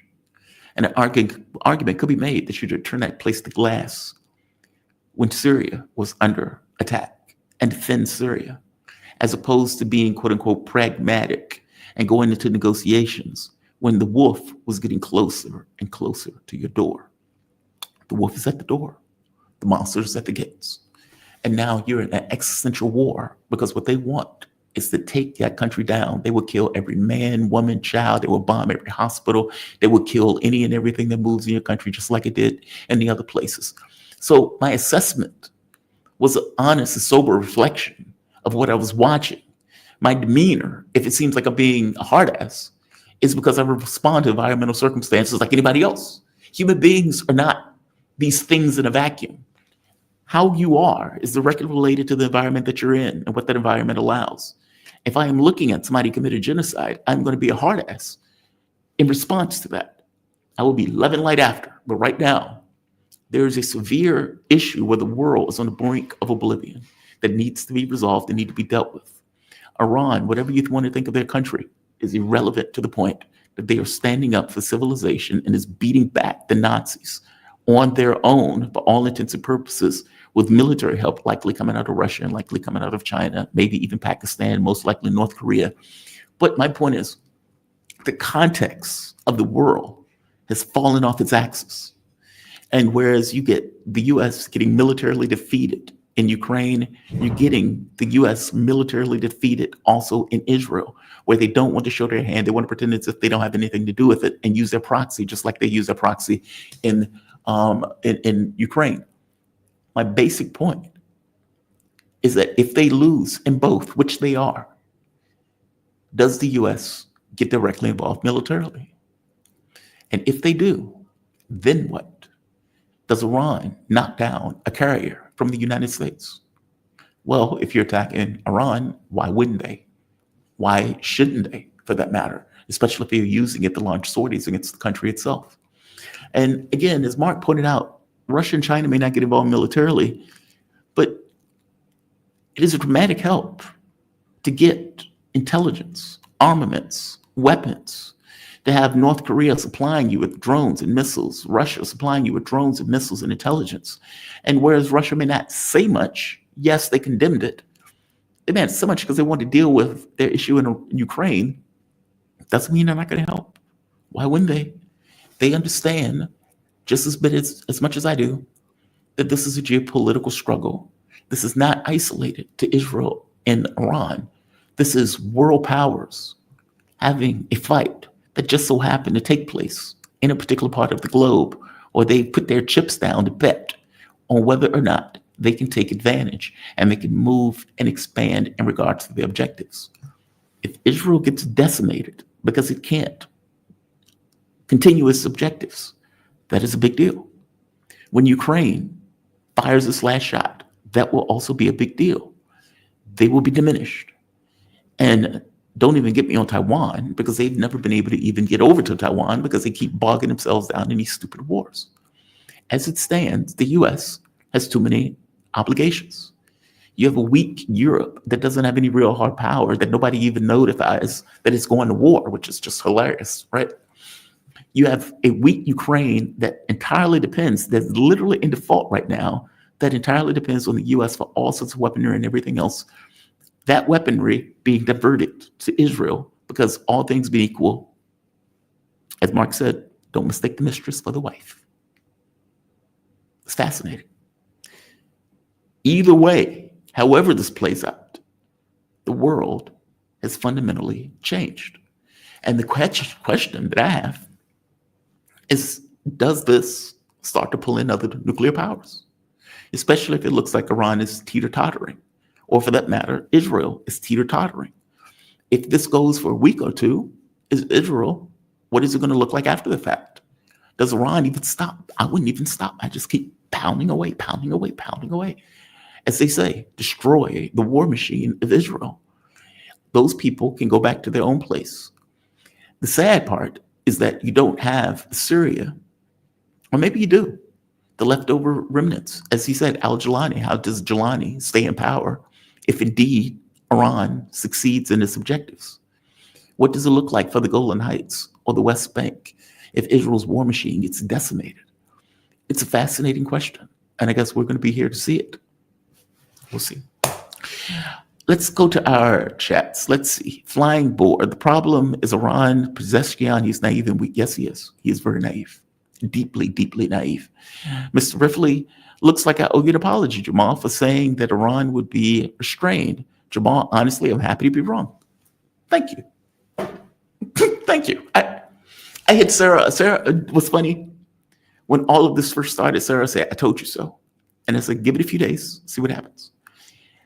And when a few days hit and it seemed like Iran was just pounding the shit out of Israel, I hit her back and said, I told you so. Just because somebody's pragmatic and don't want to be involved in a war. Doesn't mean that they can't be. And if you're Iran and you've pent up decades of frustration, decades, and they have given you a reason to unleash,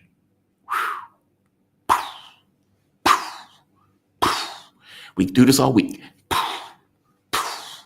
Oh, you're begging America to get involved? These are our old missiles. Wait till we get to our newer versions. That is what they're saying, and they're probably right. They're firing off old stuff for Israel to use up their air defenses.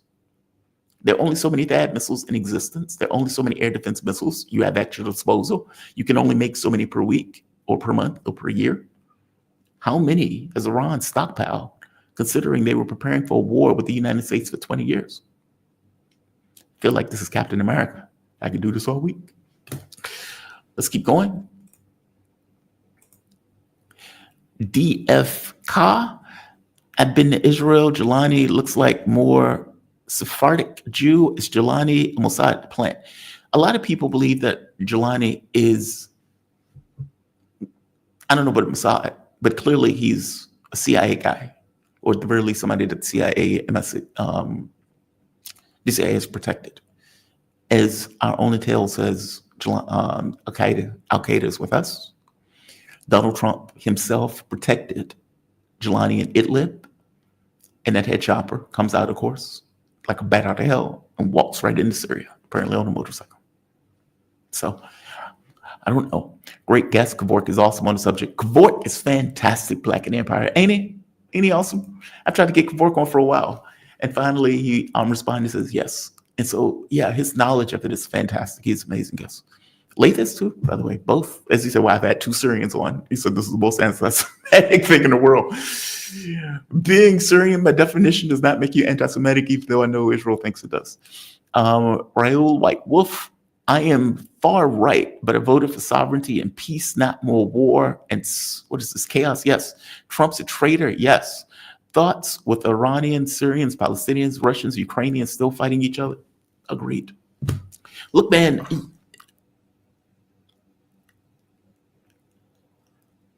there are some people who get me wrong. A lot of people get me wrong, actually. And you'll see comments that would say, oh God, you hate America so much, or you're so anti-American.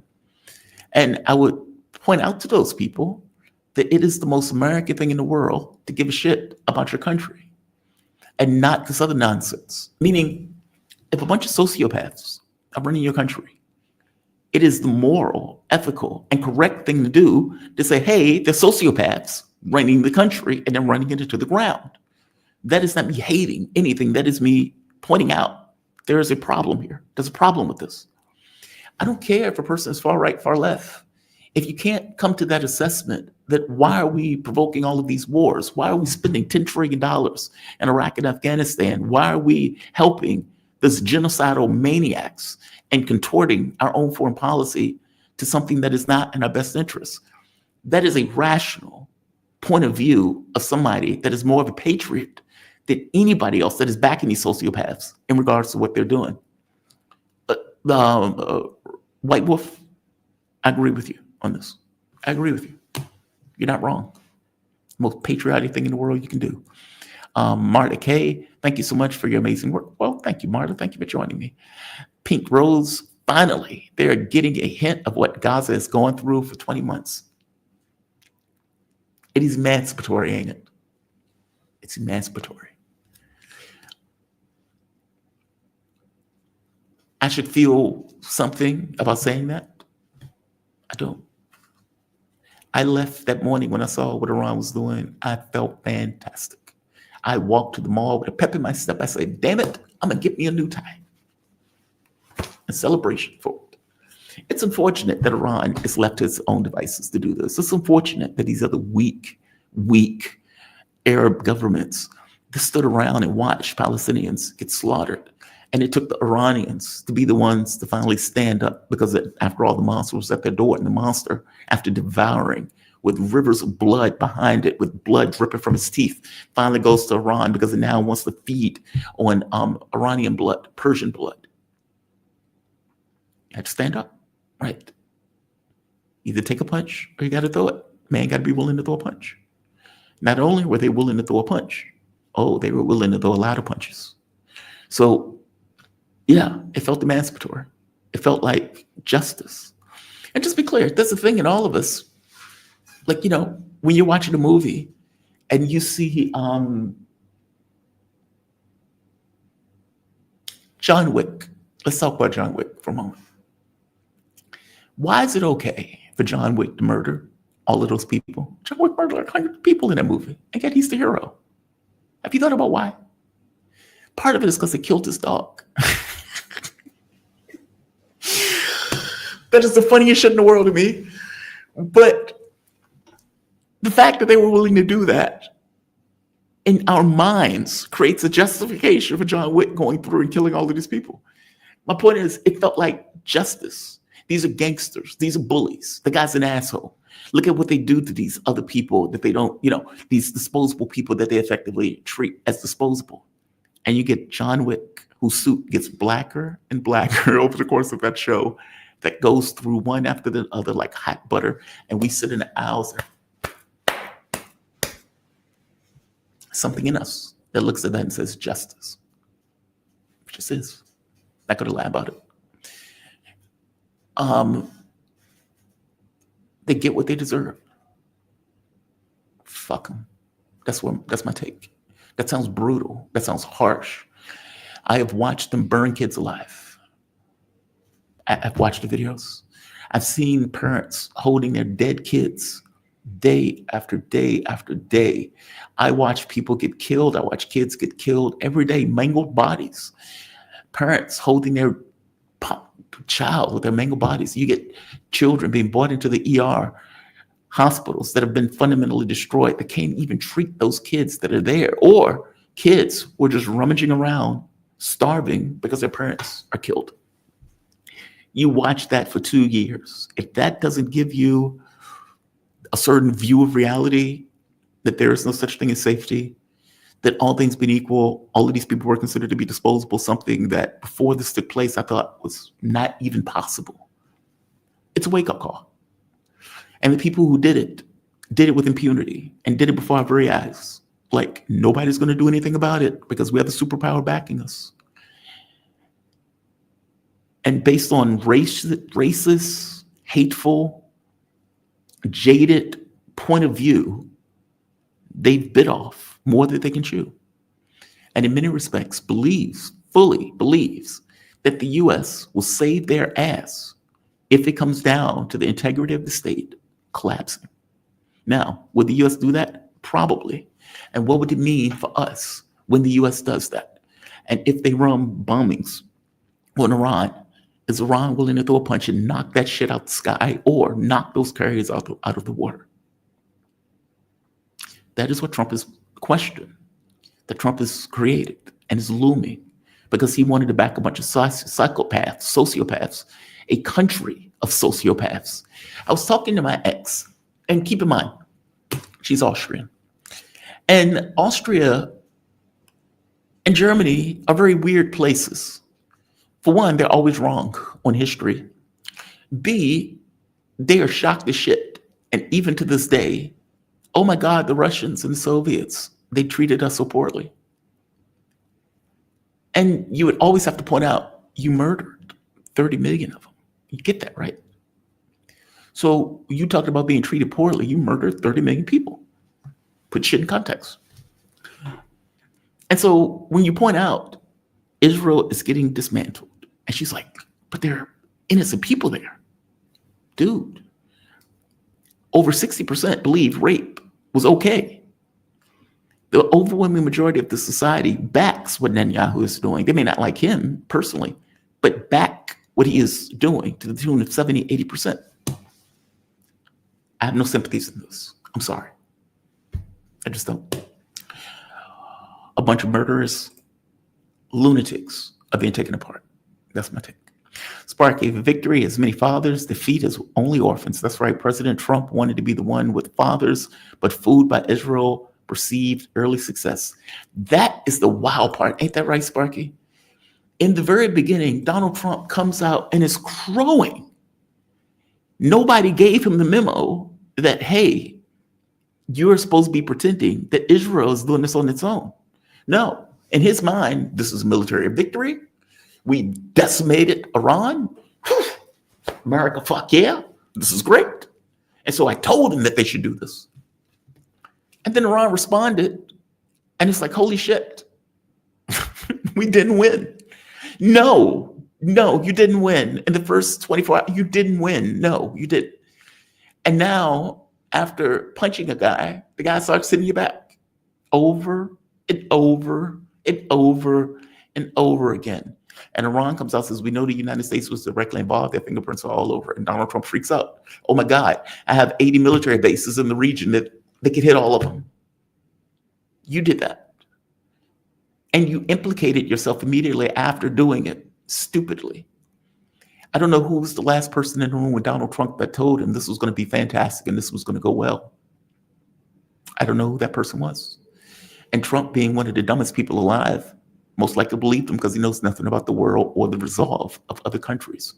And again, racist, hateful viewpoint that certain people are disposable, and always underestimates the military capability of those people to resist, like Yemen, like Ukraine, and now like Iran.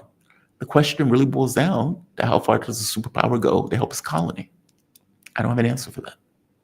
I just don't. So yes, I've become a hard ass. I will be love and light. We can be talking about the Venus Project. When the Dominion, when the Jemadar threat is over with, we will go back to being scientists and explorers. But right now, there's a war that needs to be fought. That's the way I view it. I accept it. Wing of Shoe, Belgians in the Congo, 10 million oldest on record. Oh, at least on record, yes. Yet all about Adolf and Stalin gulags. More of the plight of the Native American ever mentioned. You're right, because it's out of our ashot. I think Mark Twain, the only time I came aware of it was Mark Twain's book, King Leopold's Soliloquy. That book is chilling. That book is chilling. And I was shocked I was shocked, I put it that way. I read that book as a kid. Well, I was probably in my 20s. And King Leopold makes excuses for everything that he does, just like Israelis. Well, we had to kill all of these people. I know the population was diminished by X amount, but we had to get the rubber from those trees. Well, these people were, mouthing off and they were doing so and so. And so we had to kill this many. It is a wild book. And it's a soliloquy. He's putting it in his own words, explaining it out of his own context of why he had to commit a genocide. It's astonishing. Put your mind of Israel. All right. I'm going to end this. I know I am somewhat of a hard ass right now. Understand why. You watch people get killed all day. And you see one particular group being the cause and the rationale for it. And that group is finally getting its comeuppance in a way that it hasn't for decades. Yeah, I find nothing but glee. Maybe call me a horrible person, but I find nothing but glee. You got my DS9 reference. Well, yeah, the Jemadar, right? The Dominion. You have all of these people who live in light. They're scientists. We're just explorers. And then you come across the board with 359 and your ships get decimated. You're like, holy shit. Maybe we need to put money into war production. And then you deal with a threat like Jemadar that is just politically savvy, ruthless, no compunction for killing and dominance. And you have to deal with that threat. You have billions of people dying. You got to deal with that threat. Can't be love and light. You got to deal with that threat. You can be love and light after. But look, as a rule, you are only what your environment permits. You may have visions of things, don't get me wrong, and those visions are positive, especially helping you move in a particular direction. But you're not, flowers aren't in space. They're not in a vacuum. Water, sunlight, wind, nutrients, etc. All that shit is required for that flower to grow. You take any of those things away, it suffers. I'm saying it's allowed to be what it is because of its environment. We are no different as human beings. It is a fallacy to believe that human beings are these things that function in a vacuum. They exist in a society that society provides them with certain nutrients and everything else for growth. We are no different. I'm saying if you're looking at a country that is committing a genocide, that needs to be dealt with, not appeased. It is unfortunate that Iran has to stand alone to beat back the Nazis and the monsters at its gates. Iran didn't ask for this war. Iran did everything in its power to not fight this war. Just like Russia, I would argue.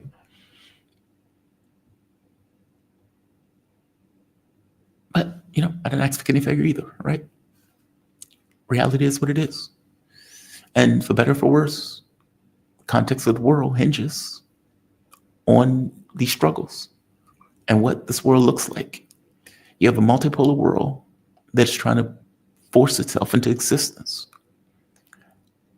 And you have an empire led by the US, but backed by Europe, that is doing everything in its power to prevent it from coming into reality. These attacks on Russia, these attacks on Iran, these attacks on China, with this economic war, is empire doing everything in its power to prevent this new multipolarity from coming into existence. With these countries that have built up not for projection of power worldwide, but for defense of their own, pushing back against that empire, who doesn't want that to come into existence. The context of the world is changing before our eyes, and it will be decided in Russia and in Iran. We'll see. I'm going to say like, I'm going to say share, I'm going to say subscribe. Wanda, you say yes. I will always get every Deep Space Nine reference. Every last one. You guys have a phenomenal day. Imagine Jamal wearing that outfit in the black inner city community. Dude, I was thinking about getting a black shirt, a black tie, a black. It's like, hey, if I'm going to be darkness, be darkness. It's not internal. It's environmental. I hope that I'm trying to make that point. There is love